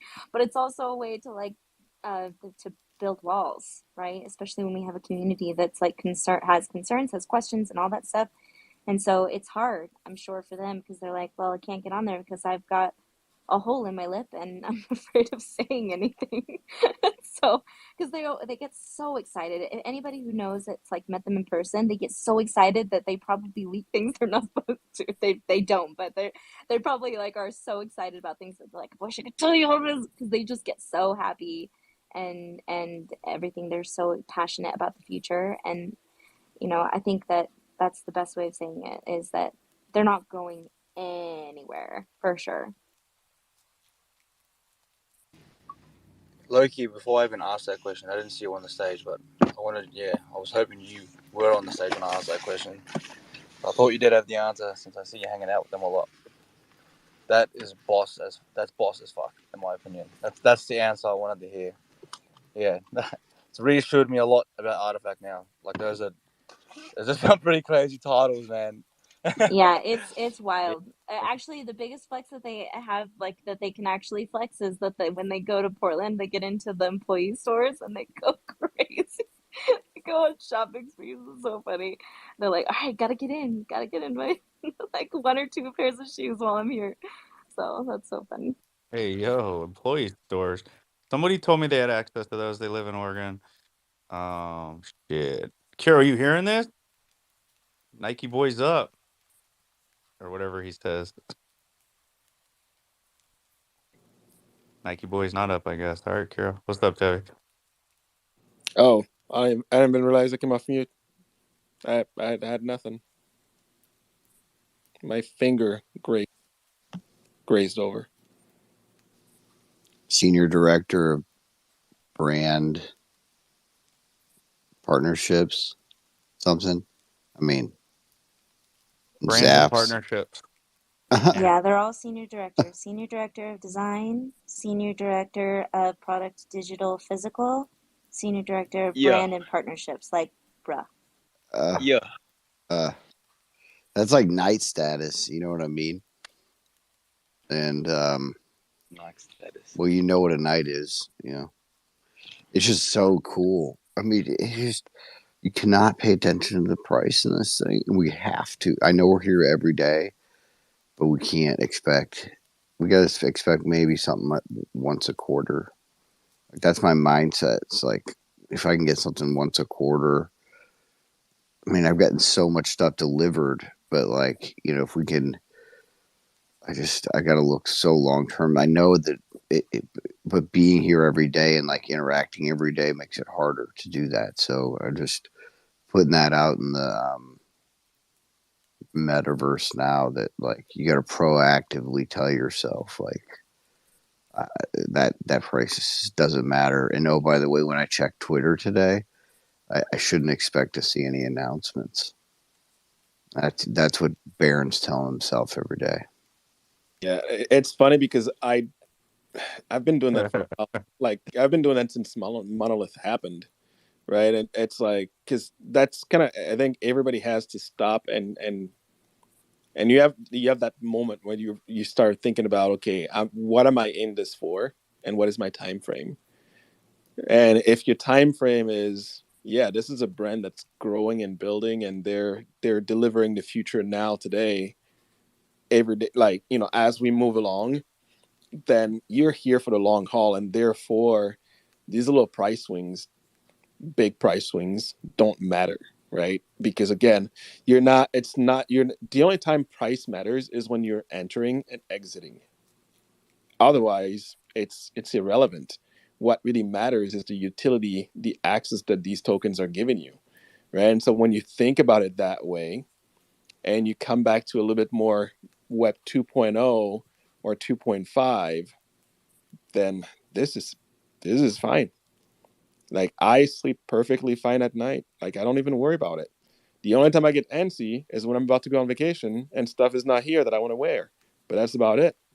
But that's neither here or there, right? Like that's not a knock on the long-term vision and where I see the brand going. It's more that particular item that I'm trying to get, right? Because there's something coming up, but that's about it. So yeah, I actually like the fact that we connect every day, because it's like, you have people to talk to. I don't know who made the analogy the other night, which I thought was funny, but also made sense. It's kind of like we come out here almost every night, right? Like every weeknight, It's like it's gonna be the same people, just about, some new faces here and there, but it's like you're going to the bar, right? Like instead of actually going out and having a drink and there's like truly random strangers. You actually have like your core group of people that you connect with every night, and you get to just chill, you know, and that's kind of cool because we kind of all see the vision, and when we kind of have those weak moments, because it happens to everybody, right? Like you have other people in the audience that remind you of why you're here and why this is going to be pretty amazing. And actually, I don't know. Well, I didn't pin it at the top, but Dior just released or will be releasing a shoe on July 6th. And guess what they're doing? They're putting NFC chips in their shoes, and they're having digital twins, but they're not NFCs. They're not NFTs. I wonder who else did that recently. So this is the way the industry is going. You clearly have a leader that's implementing all these things, and everybody else is learning from it, right? So if you ever worry at night or get concerned about where this is all going, realize who's quote unquote in the lead and who people are learning from, and it's happening here. That floor price is purely irrelevant. Again, it comes down to when do you enter, when do you exit? That's when that matters. Tevi, can I chime in on the bar thing that you were saying? Yeah. I just want to speak on how important that is, not only to me, but I know everyone else, but maybe they don't realize it because being a part of like Bad Take, meeting new people, like, because I had a clone for like, let's say 6 months and I wasn't really involved like when I first got it. Then when I started to get involved and deeper into it and like meeting all the people and just hopping in here, that's like the true utility. That I'm not even saying that to sound corny, but like without Bad Take and without the homies that I met, I would probably be in a worse place in the space. But like to have a bunch of other people that have the same mindset, don't give up, and like are here together to stay. Like if Compound said fuck Bad Take and ended it today, like I would be like, whoa, like that's how hard this shit all, how important it has gotten during these times. So that's why when you say the bar thing, like I don't have friends that I can have these conversations with because they're not all on the same shit as me when it comes to Web3. I have people I know, talk to every day, but like there are people that I've met, like Dre, I met through NFTs. I go with this dude on hikes a few times a week IRL. He's like a mentor to me, a big brother. Compound, talk, text, meet him in real life. Like people that I would really trust with my wallet, my car, like shit like that actually matters, that you could build with long term. We're becoming friends now. We're building stuff now, but like over time, stuff forms as a group. You already see all these 3D files. We have all Asadi in the crowd. Shout out to him, always making dope renders, doing dope stuff, keeping everyone like connected, keeping people like me happy who don't even know how to use their files. First time I had someone use my files, so like all around the team players, everyone around is actually what has made me be thankful for what I have. So yeah, people always ask me like, "Yo, you lost money, yo, this," but like, bro, I tell them this. At least for me, to speak for myself, yo, fuck the money. I'm gonna make it back with these people. I know it. Like I'm not. If you're really here and you like what you're doing, bro, it all plays out to be what it becomes. Just like life. Sorry, had to drop some bars. No, I appreciate you, Pump. Thank you. Those were bars, dude. This is Shout out to you, by the these way. You're a big glue recently in the shit you do. We appreciate it. And yeah, you're a real one. No, I appreciate you, bro. I Clones in Vegas was the craziest shit I ever thought I would see in my life. we were out there, Yo, bro. there was no Oh, way. I couldn't believe it. dude, it's important, bro. Like you got audio, like voice, talking, being able to communicate. Because I don't think anybody in our real life wants to hear this shit all day, every day. The same reason, like like I would jump into spaces just to listen and talk, but I the topics weren't always ones that I favored, right? And sometimes it becomes too dramatic and too much drama, too much bullshit going on. So it's like, nah, man, clones need a place to talk, dude, and we need spaces throughout the day. So like, shout out Jack holding his two a week, and shout out the Queens of CloneX that hold their spaces. And the artifact creator spaces have been so dope lately. Like once a week we get to meet a new creator. That's fire. Cast as town halls. Like this is that shit that we need. Because so much information can be passed over voice that I'm not a thread writer, bro. Like what Shadow did, like that was lit today. He wrote a good thread, right? Pump, you put out good informative tweets. When you write them, they get mad engagement. Like you build up and you just smash the timeline. I'm not a big like tweeter like that. I don't tweet the informative stuff. So I was like, I might as well just host spaces and we'll get in here and we'll chat, man, and we'll share ideas. We'll learn from each other. Um, I was gonna and say provide too, value, Compound. bro. I was gonna say too, Compound. I'm sorry to cut you off. We have clones, bro.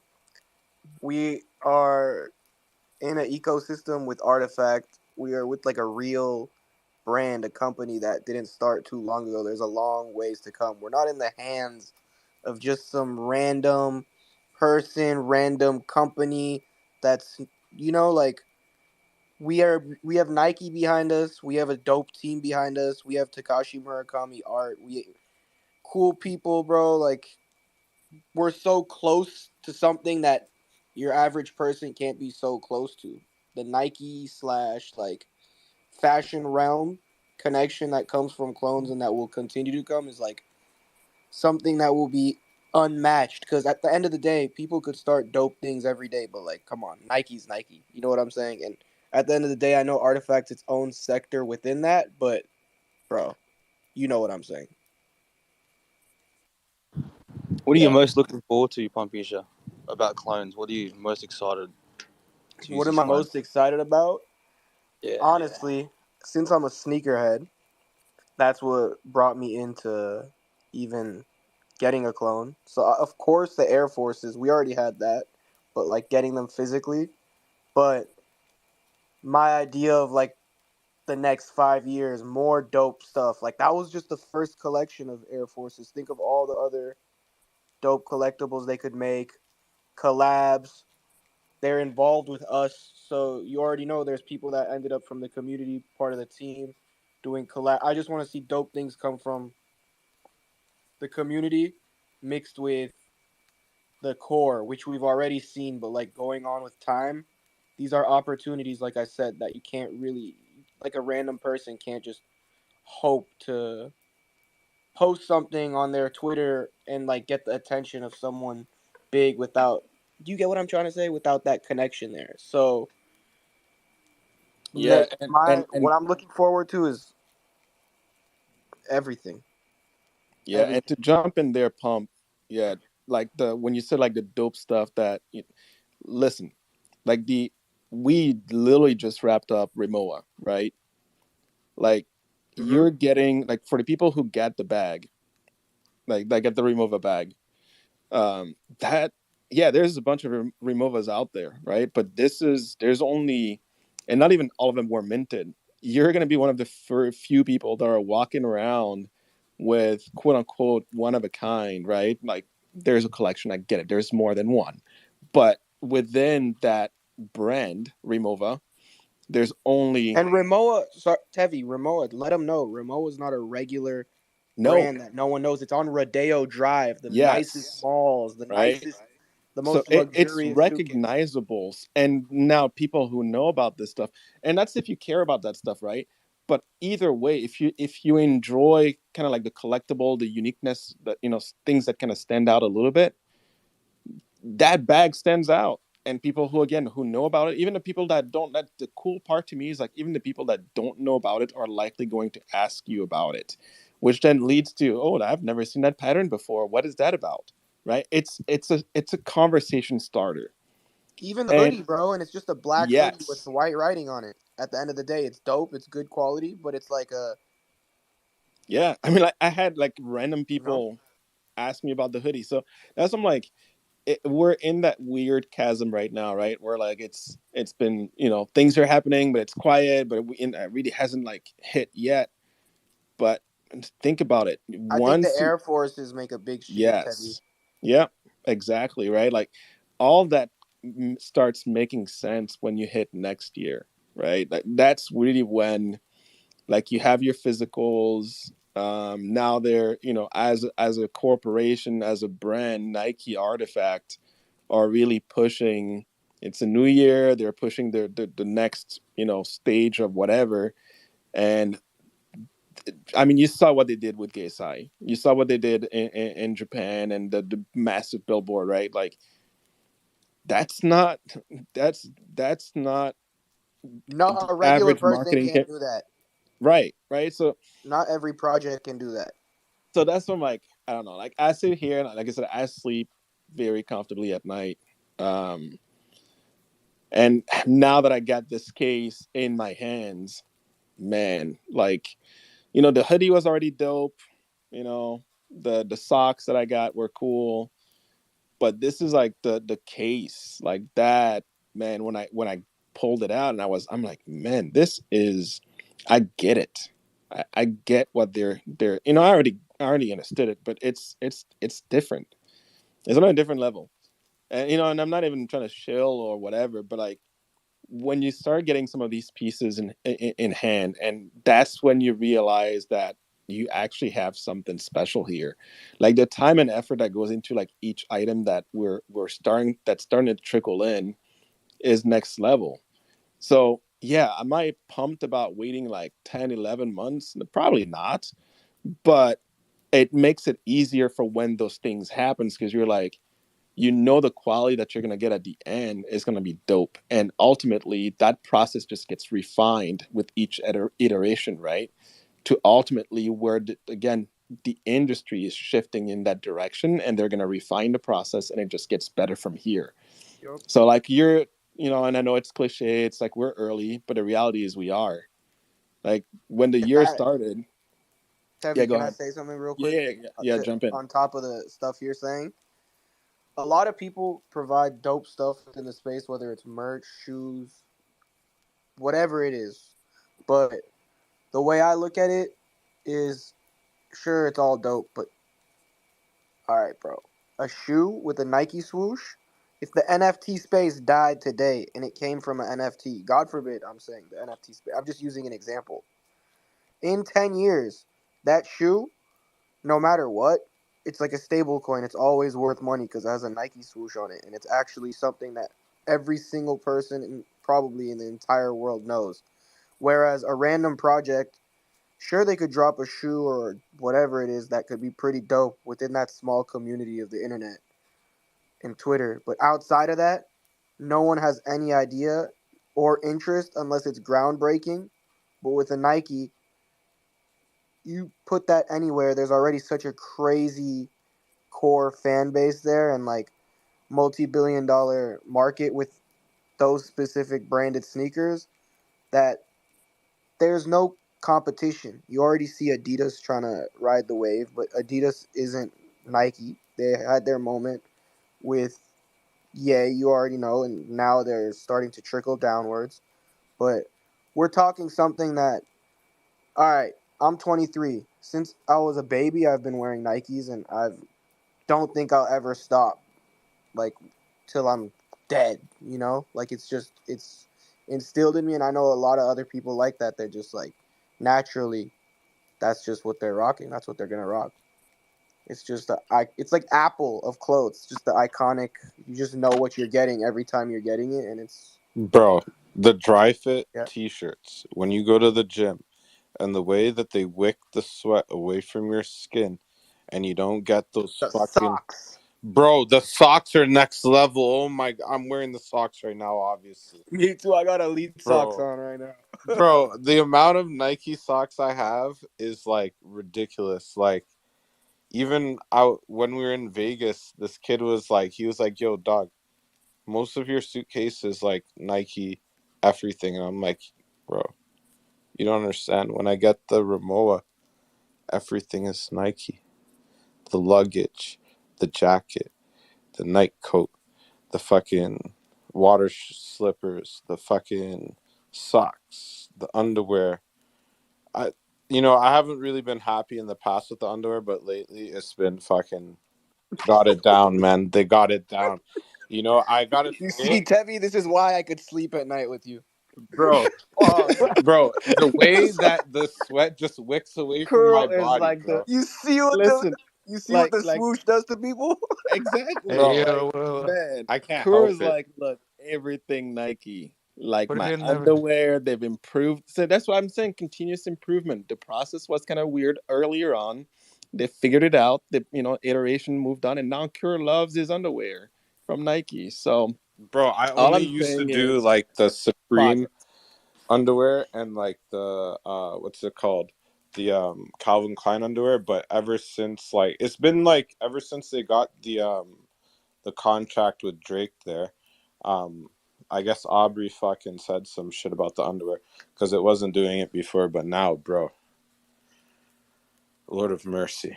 Okay. So you're Like, saying I should buy some Nike underwear? I guess is what oh, I'm getting bro, out of this. especially because you go to the gym a lot and you know about Yo, the in Tevi. between the crack sweat. Bro, Bro, I was imagine just about to you say don't that. get the uncomfort, Non-existent. bro. It wicks away from your body into your fucking dry fit shorts. It is crazy how good this shit is. Like they But What play are they? listen, some shit. Kuro, here's the thing though. No It's post gym sitting in the car with a sweaty butt crack. You feel me? Yo, nah, oh, but listen, No, no, I no. will I breather. answer mean, this. walking back to the shower post gym with a sweaty butt crack is uncomfortable. Let alone, I don't know who's gonna go home Man, without this showering. But conversation is oh, where's our host when we need him? Dude, Matt. Out of all the things in the past of all bad takes that I didn't mute and I didn't stop, imagine if that was the one I chose. Shilling Like I butt crack gotta, sweat. that was the one I chose to regulate. Like there's been so many worse things that have Oh happened man. that I probably should have stepped in, and it ain't gonna I mean, be. I'm literally looking at you right now, like save me from this, and you I chose not to. Like you're putting your little band-aid on and like bend down, and you're like, nah, I'm just not gonna look this way. It's whatever. I'm dude. looking at you like, bro, Yo, he's come ordering on. the boxers as we bro, speak. bad take. That's why he's quiet. Azuki MFers have no chill. It's just real life shit, man, that goes down in these fucking yeah. So I mean, the I'm thing looking at is, our Chevy, PFPs. I'm looking at our PFPs right now. It looks like I'm trying to walk away from Kuro and he's chasing after me. I'm going to Comp, and Comp is like, I mean, I'm not really seeing what's going on, so sorry. no, I'm Pumpisha has his thinking, knife. He's like, yeah, I'm going the other way, man. Like, you're on your own. It's like, what? Nah, mine is like, yo, if you walk this way, I'm gonna take it out my mouth, buddy. no. Check Oh, man. it out.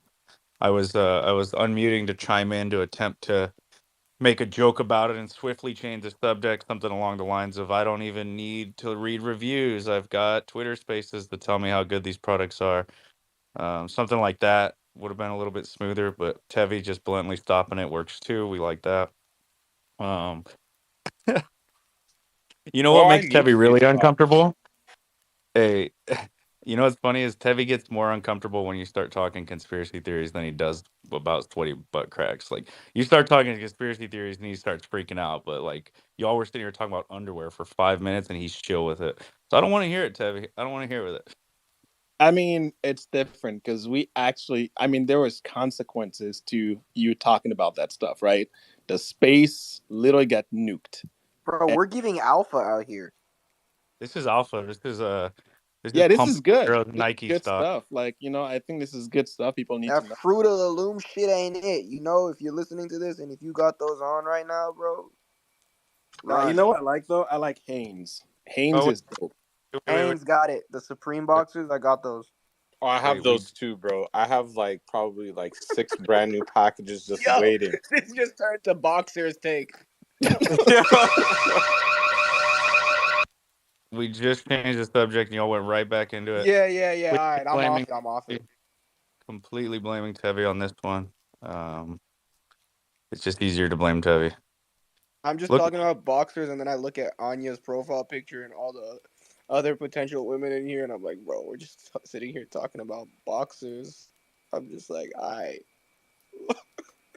let's move on. Dude, I was gonna ask Von Stoll about the Ethermint earlier, but you guys scared him away too, so we don't even have Von Stoll. If anybody else minted Ether, come on up. I want to hear about the experience. I heard it was smooth as hell. Yeah, I listened to them, Vaughn and OG Mint today. It was a little bit high energy for my mornings because usually in my mornings I get work done. But yeah, they seem to have like had a great time with it. I'm waiting for the public mint. I am gonna mint, just because V worked on conceptual stuff for CloneX. I will mint his project because I own Murakami art, and there's nothing anyone can do about it now. And I thank every one of the artists that was involved in that. That's why I love Zayd so much, because all of them could have chosen to do something else, but they gifted us with some art that I'm not fucking selling.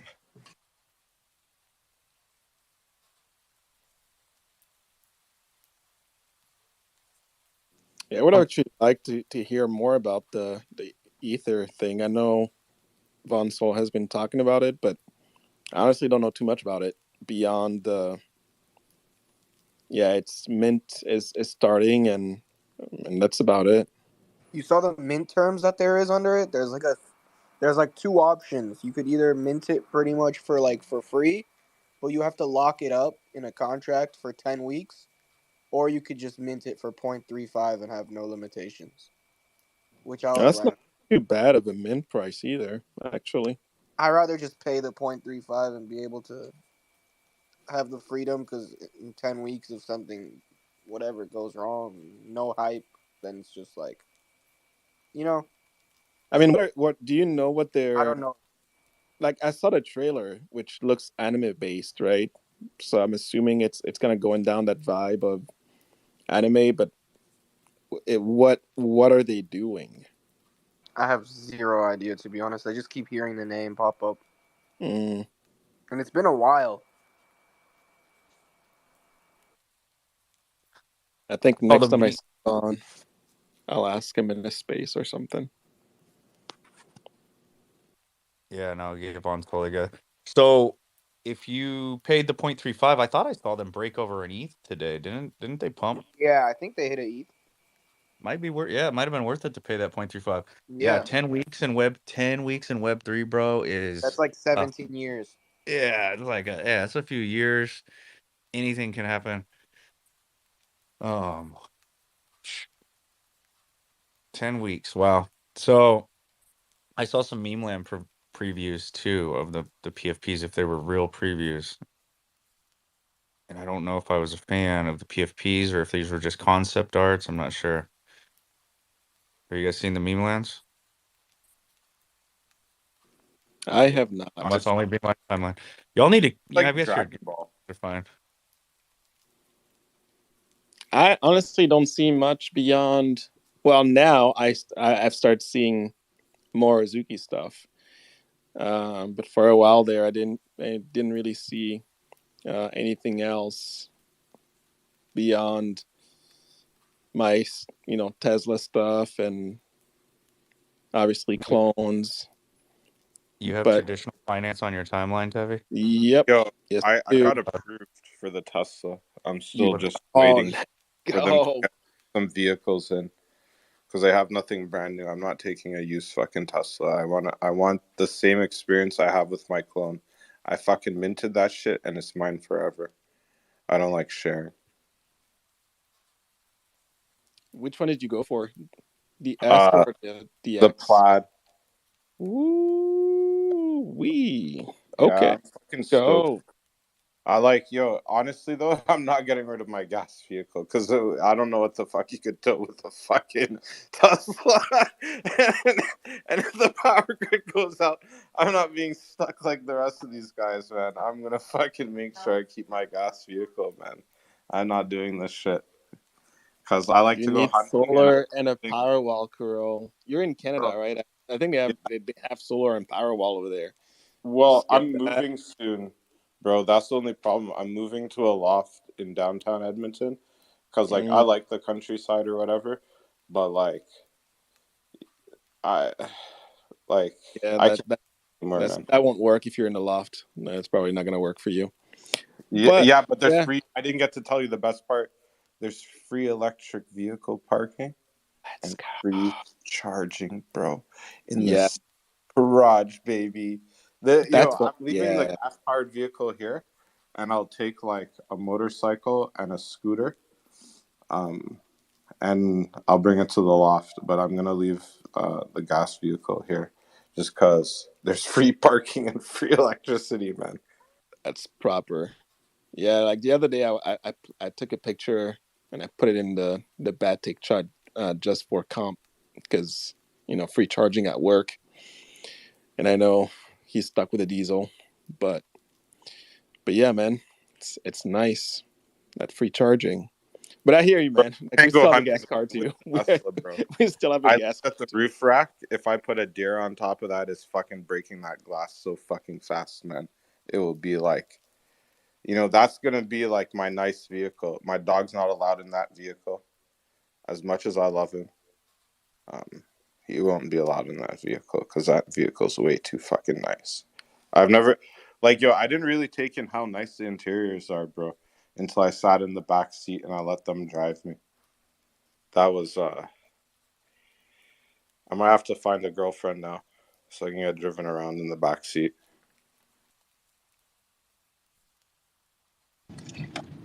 Hey, anybody pick up those Pumas? Real quick question. No, I didn't. They don't have NFC chips in them, do they? It doesn't seem like they do. And then Not, it's Which ones? The the Pumas, no, Lamello Oh, Ball Pumas. Puma. Oh my god, man. You're way off the base here, man. This is a Nike chat. No, I just mean they Kuro, they look good though. Like Oh, they're they're catchy. cool balling shoes. Yeah. yeah, but they're gonna fuck up. Like right now, I'm wearing Nikes. Okay, let me tell you what kind they are. I gotta take them off so I can see what the fucking thing They're just for says. basketball I though. don't even want to get you started. We can like yeah, Yeah. they don't have chips in them. They look good, but we don't have to talk about them. That's fine. I think No, they we look could good. definitely talk about them. They do look nice or whatever. Like the colorway is interesting. Um, but other than to play basketball, I don't think there's anywhere that you could wear that. And then they'll probably fall apart on your feet as you go to cross something over. No, come You're gonna break on. your ankles. I mean, they have the cool Yeah, little cap I they gotta got pump there. Nike stock, man. We are gonna go to $200. There's gonna be a split fucking, and I'm gonna be Where's the fucking stock up. now? Like I feel like you've been talking about that $200 for like months now. Like I don't even know where Nike is. It's That's fucking, I think $104, but we can still go up, man. 110. 110 actually. Wait, 110? Yeah, Okay. 110. Yeah, I'm Uh, never gonna stop pumping Nike, guys. I'm sorry. Those shoes Luxo are vs Nike. Who not goes to Nike. $200 first? Hey, Hammy, is 977 the current price? You and I have that conversation every time you're on here. Like, is that the price of Luxor right now? Do you update it or is it like the old price? No, that was like the last time a couple of months ago. The last time was under $10. That was the last day. I just left it. I think it's like $8.99 right now. So ass. Oh, no, no, no, no. That's a good thing. That means I get to buy more soon. Because it's coming to my fucking. Yo, listen, man. I don't know what Luxo's gonna do. But if they get one government contract, that shit's going to like $5,000 so quickly. It's gonna be ridiculous, man. And yo, I've seen Stranger Things, man. I've seen Stranger Things. Only time will tell. If it does what it's gonna do, bro, we'll be right. If it doesn't, then shit. I'm just a bum ass, bro. I'll just sell it all for one clone, I guess. No, bro, yo, listen. They could put they're not gonna put Nike on there, but they might put what do you call it on there? Like the Drake brand. I don't even know what it's called. I have to check my closet.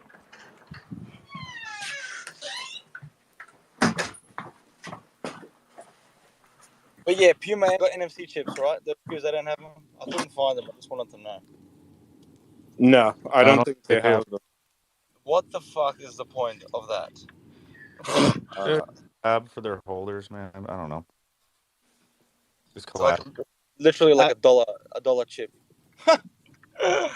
That Do you means see? so. Do you see how bad this is? Like, what's we now look at shoes that are coming from, you know, NFT brands, and if they don't have a chip in them, like people are like not interested because they can't verify it on the blockchain.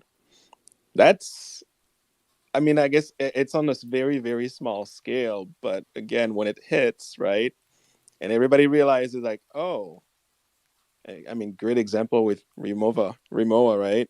It's like that's $192,000 that did not get claimed. That's already been paid for. Those 64 cases that people did not claim, that's free money.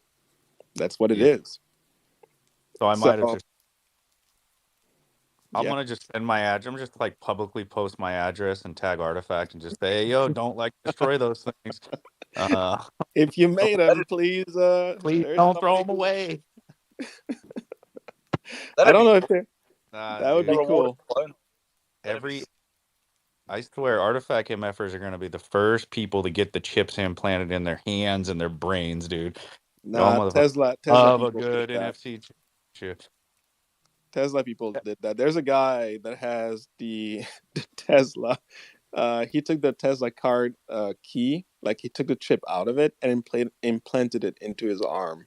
So he now opens his Tesla with his hand, which is cool and creepy at the same time.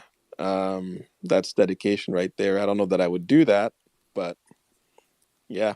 Uh, Yo, Heavy, if Elon Musk and Tesla posted right now that they were giving out chip implants, you'd be first in line, 100%, and you'd be chilling no, the fact not even no. that Chris is all Not in. Do you? I don't think you realize.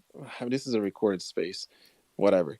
I don't think you realize how much I despise needles and surgery and any of that stuff. Like I, I am not that guy. I am not that guy. Like that's why I said like I, no, mm-mm. I like technology, but not when it's implanted into me. So I'm with Tevi on this one, and Tevi, the only thing you convince me of is the remote bag was fire enough to buy, and Tesla is fire enough to buy. So I'm with him on this one too. you get that case right, Kuro? Oh yeah, bro, I had to. I have another one I think coming. I don't know if I claimed it properly or not, but I'm gonna figure that out. Mm. Yo, I'm because telling if they'll you, let man. me buy some of these other ones that are listed and still mint them, I'll fucking No. take them. I don't care. If they did, but it's over now, so it's too late. Yeah, I That's know people aren't accepting WETH bids. They're being stingy. I don't understand the mindset, but that I just pointy. hope nobody like I just hope no one slept on this and they're gonna wake up like 2 months from now and be like, oh, I have this in my wallet. Can I still claim it? And it's gonna be like, no, we extended 3 times. Plenty of people that slept on it because I was messaging my friend and he hasn't been online since May. So, and he has like 6 of them. So I don't know what he did. Sheesh. Yeah. And he was all excited for it, but he's not really an NFT person. So I don't know. I should have asked him for his phone number, but it was a minor oversight. Oh, it is what it is. Forge is over. I stuck to my guns, Tevi. I stuck to my guns. I didn't touch it. I didn't get I one. honestly thought you were gonna break. I'm actually Nah, bro. I'm about to pay. I'm about to trade Pumpisha a Yugi clone and some Animus eggs for his Murakami drip clone. So mm, That well, makes I my mean obvious. you're staying committed to that to stacking clones. So I mean this you don't have to answer if you don't want to, but it's Pumpisha's first time hearing that trade, by the way. I just First, said it randomly. yeah, I'll take the angel in there too. Sheesh. Anyways, what were you saying, Tevi? now I was gonna say like I know you're all about stacking clones, right? But I don't think I've ever asked you like why are you stacking clones? Like what is your Oh, dude, you want me to go on a little rant real quick? You mean yeah, I real want quick? I would like you to. Um, you may go crazy real quick. And this, all right, somebody's gonna get offended about this. They shouldn't even get offended. If you just look at every project so far, the main collection has always got the most benefits. Like the Bored Apes have got the most ape coin drop. They've got the best lots of plots of land. They got serums. They got mutants. They got doggos. They got that's what they got. The recent, with Azuki received the beans. Azuki received an elemental. Azuki received mint priority for the elementals. Um, the meeting yesterday, they were talking about Azuki will continue to be rewarded as the OG collection. They will continue to receive benefits. They said elementals were an expansion of Azuki to bring more community members in, but they never once said that they were going to receive the same Azuki level benefits. And they kind of put beans in this own category and said beans are kind of be doing their own thing, and then gave no details on beans. So even like Azuki places the Azuki first. Clones got the first airdrop was a space pod free. The space pod got you a loot pod free. Monolith 1 free to the clone. Animus Egg to the clone. Monolith 2, Monolith X was all starting from a clone. I think it's pretty clear now. Every major project rewards that OG collection. Forging Season 1 access too. And yeah, so name me another project that has given one of their secondary collections better rewards or better kickbacks or better whatever than the main collection. And then we'll have a conversation. But as of now, clones have duplicated my NFT collection more than anything else I've held, just from claims and airdrop and value. So I was talking to Jace the other night, and he held a lot of side quest collections and kind of like secondary collections, third tier collections, and like the me bits, and he had some other things, and he decided to take some profits on those things, and he ended up buying 2 more clones because under one of his comments there was one of our friends, his name's Jade, and I've been talking to Jade about picking up a clone for months, and he doesn't understand the ecosystem.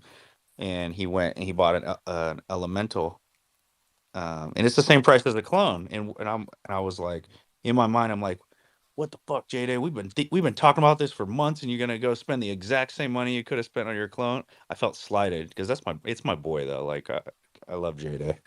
So I commented underneath it, and it's under Jace's thing. I said, Jada, you're no third tier citizen, bro, and you're no second tier citizen because he has a mutant ape. I said you're not a second tier, and you're not a third tier.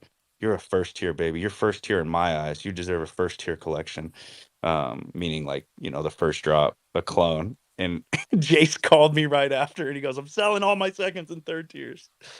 And this is not guys, I have a mutant ape, and I have some I've got other collections, so I'm not shitting on other collections. It's just I was joking with my boys. But yeah, dude, that's kind of my concept is until Artifact shows me that they're gonna that holding those any of the other collections is gonna bring me more value than just holding the clones has, then I'm just gonna keep getting clones.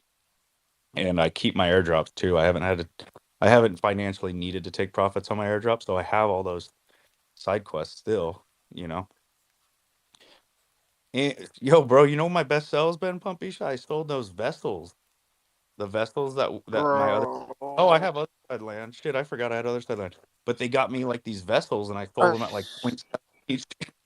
bro, And those were .7. Don't tell me, bro, because I have one sitting in my they wallet. used to be, yeah, they ran up to point 0.6 at one point. But I sold all of them, and I bought another clone with them.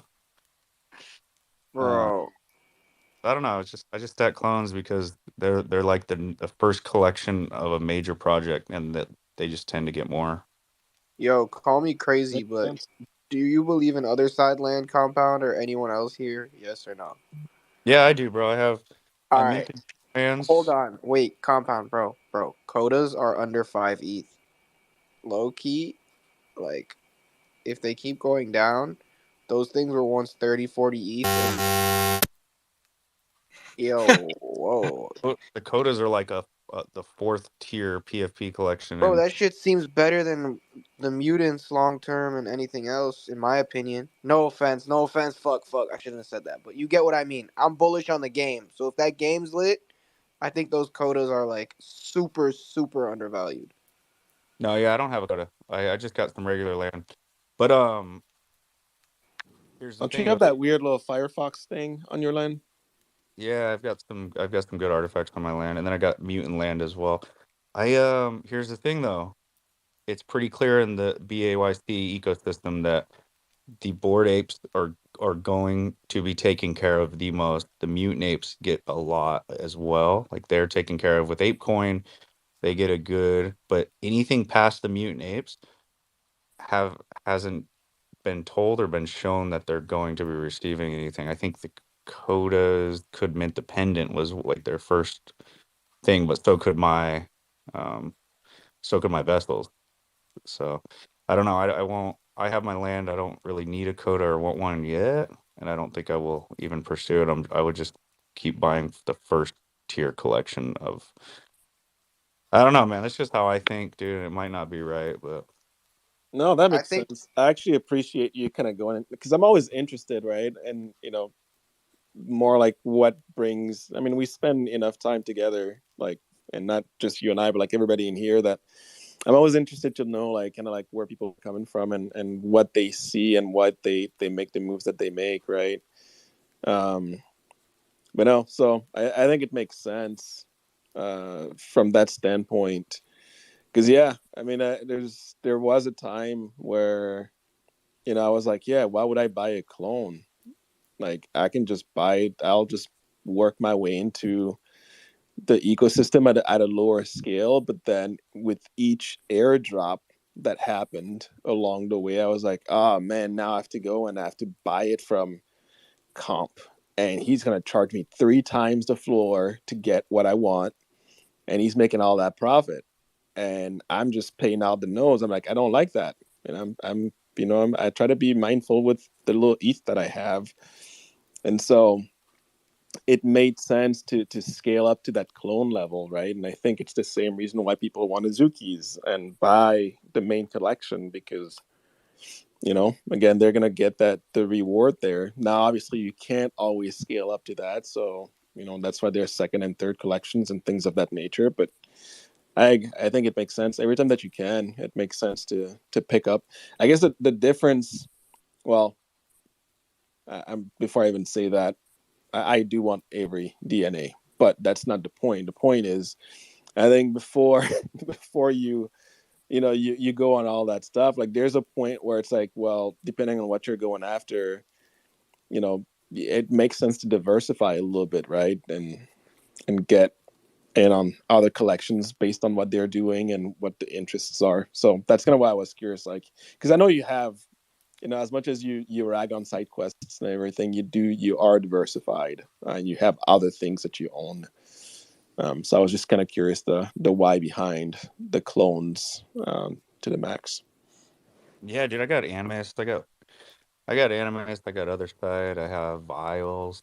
I've got exopods. I've got like a lot of the side quests. But any new money that I'm putting into artifact has been focused on just getting more clones. And a lot of people, I've heard people say like, "Oh, I've got four clones. I'm gonna spend it elsewhere." And I guess that makes sense too. But for me, I would rather just stock up on the clones if I'm putting my money into artifact, and then when the time comes, I have enough to take profits and still hold a pretty decent collection. And then if I really want a side quest, bro, like if I really want a side quest, I'm probably gonna get airdropped it if it comes, if it's new, or I'll have a chance to mint it because I'm holding X amount of clones, right? And or I'll wait for it to go to secondary if I really want it. So like the clones are the key. If I wanted any of the season one merch and I didn't have the clone DNA, I just grab it on secondary. Or I had a chance to mint it. Or it was airdropped to me for free, or like the shirts, the claim for free, sorry, the clone, the Genesis shirts. if you think about it, the clones are the ticket or key to anything else in the ecosystem you want. So it really only makes sense holding just clones, and then everything else you could either just grab it on secondary if it's not your DNA that you don't own, or you have a chance to get it anyways. Yeah, no, that makes perfect sense. But that's also part of the reason why, I'm looking at getting all the DNAs at some point. I don't know if, it's going to take time, obviously, but that's definitely the goal. Because if you haven't noticed by now, I don't like paying more for things that I need to. Um, like, I just don't like it. But that's why I don't mind, again, peak FUD and all these different things because, We thought we are winning right now, bro. We offers are getting hit on all yeah, collections. I got another egg. What else did I pick up recently? Oh, I got a clone. I got my robot. Yeah, no, it's been good. The reason why I was able to get so many Air Force Ones is because we're going through it and people were distracted. I'm like, Oh that's yeah, free. like people were distracted, and I get it. And again, I don't want to sit up here and and again, I people lose money and it's a serious matter, right? But I do think one of the things I do think long term, and I do see when I see opportunity, I think it's important when people are like worried and it's like they're concerned and all that stuff is going on. You got to step back and really look at the fundamental. That's what I try to do. I try to keep a level head and think through things. And when you do that, like opportunity strikes, and that was a great time to pick up a lot of things. Which is why earlier in the conversation I was saying, like, look, if you're trying to get into the ecosystem and you're thinking more long term, like you're not looking to make a quick flip, it's a great time. If you don't know why you want to get in and you're looking to just trade or whatnot, maybe not so hot right now, right? Because I don't know what tomorrow is going to happen, and so time horizons are important. Speaking of that, can I give a quick little, not even a shill, but someone just listed 2 Monolith X's for a pretty freaking steal, pretty much what the highest offer is. So I don't have liquid right now, or else I would have bought them. But yeah, I'm gonna try to get one of them at least tonight. Let me get on Bro, my computer here. 0.1212? 0.12? Well, That's ETH a is pair of pumped. shoes. He's pumped a little bit, so you kind of. Bro, okay, but when you're talking 0.12 and ETH pumps, it's like a $5-10 difference. Oh, snap. Yeah. All right, guys. I see everybody posting that they're hanging out with their significant others, and Shauna is like out on the couch watching TV by herself. So I'm gonna go spend. She works tomorrow, so I'm gonna go spend the night, or gonna go watch a movie. And y'all go check in with your family. Have a good Friday night with your significant others, or your dogs and your cats. Everybody, your friends. Tevi, you They saying all something? left. Nah, they all left me. They're all sleeping already. That's why I get to hang out with you guys. But now you're leaving me. So Tevi's all excited. I get to stay up late with the guys. Let's fucking go. you're like, sorry, I gotta go hang out with my girlfriend, future Tevi, fiance. Well, fiance right now, not even girlfriend, fiance. That's cool. I mean, that makes sense. Everybody enjoy their Friday night. Happy 4th of July. Be safe. Have a good time. And yeah, we'll see you next week. do you want me to add you to the conspiracy theory chat, Tevi, so you have people to talk to? Nah, I do not want to be in that Oh, space. no, you're Get good. me out of it. Better to stay blind to it all. I get it. uh, All right, no, guys. it's going way too hard. Like, You I guys got go way too hard. Yo, let me rug the space today. Okay, go. Ruggy!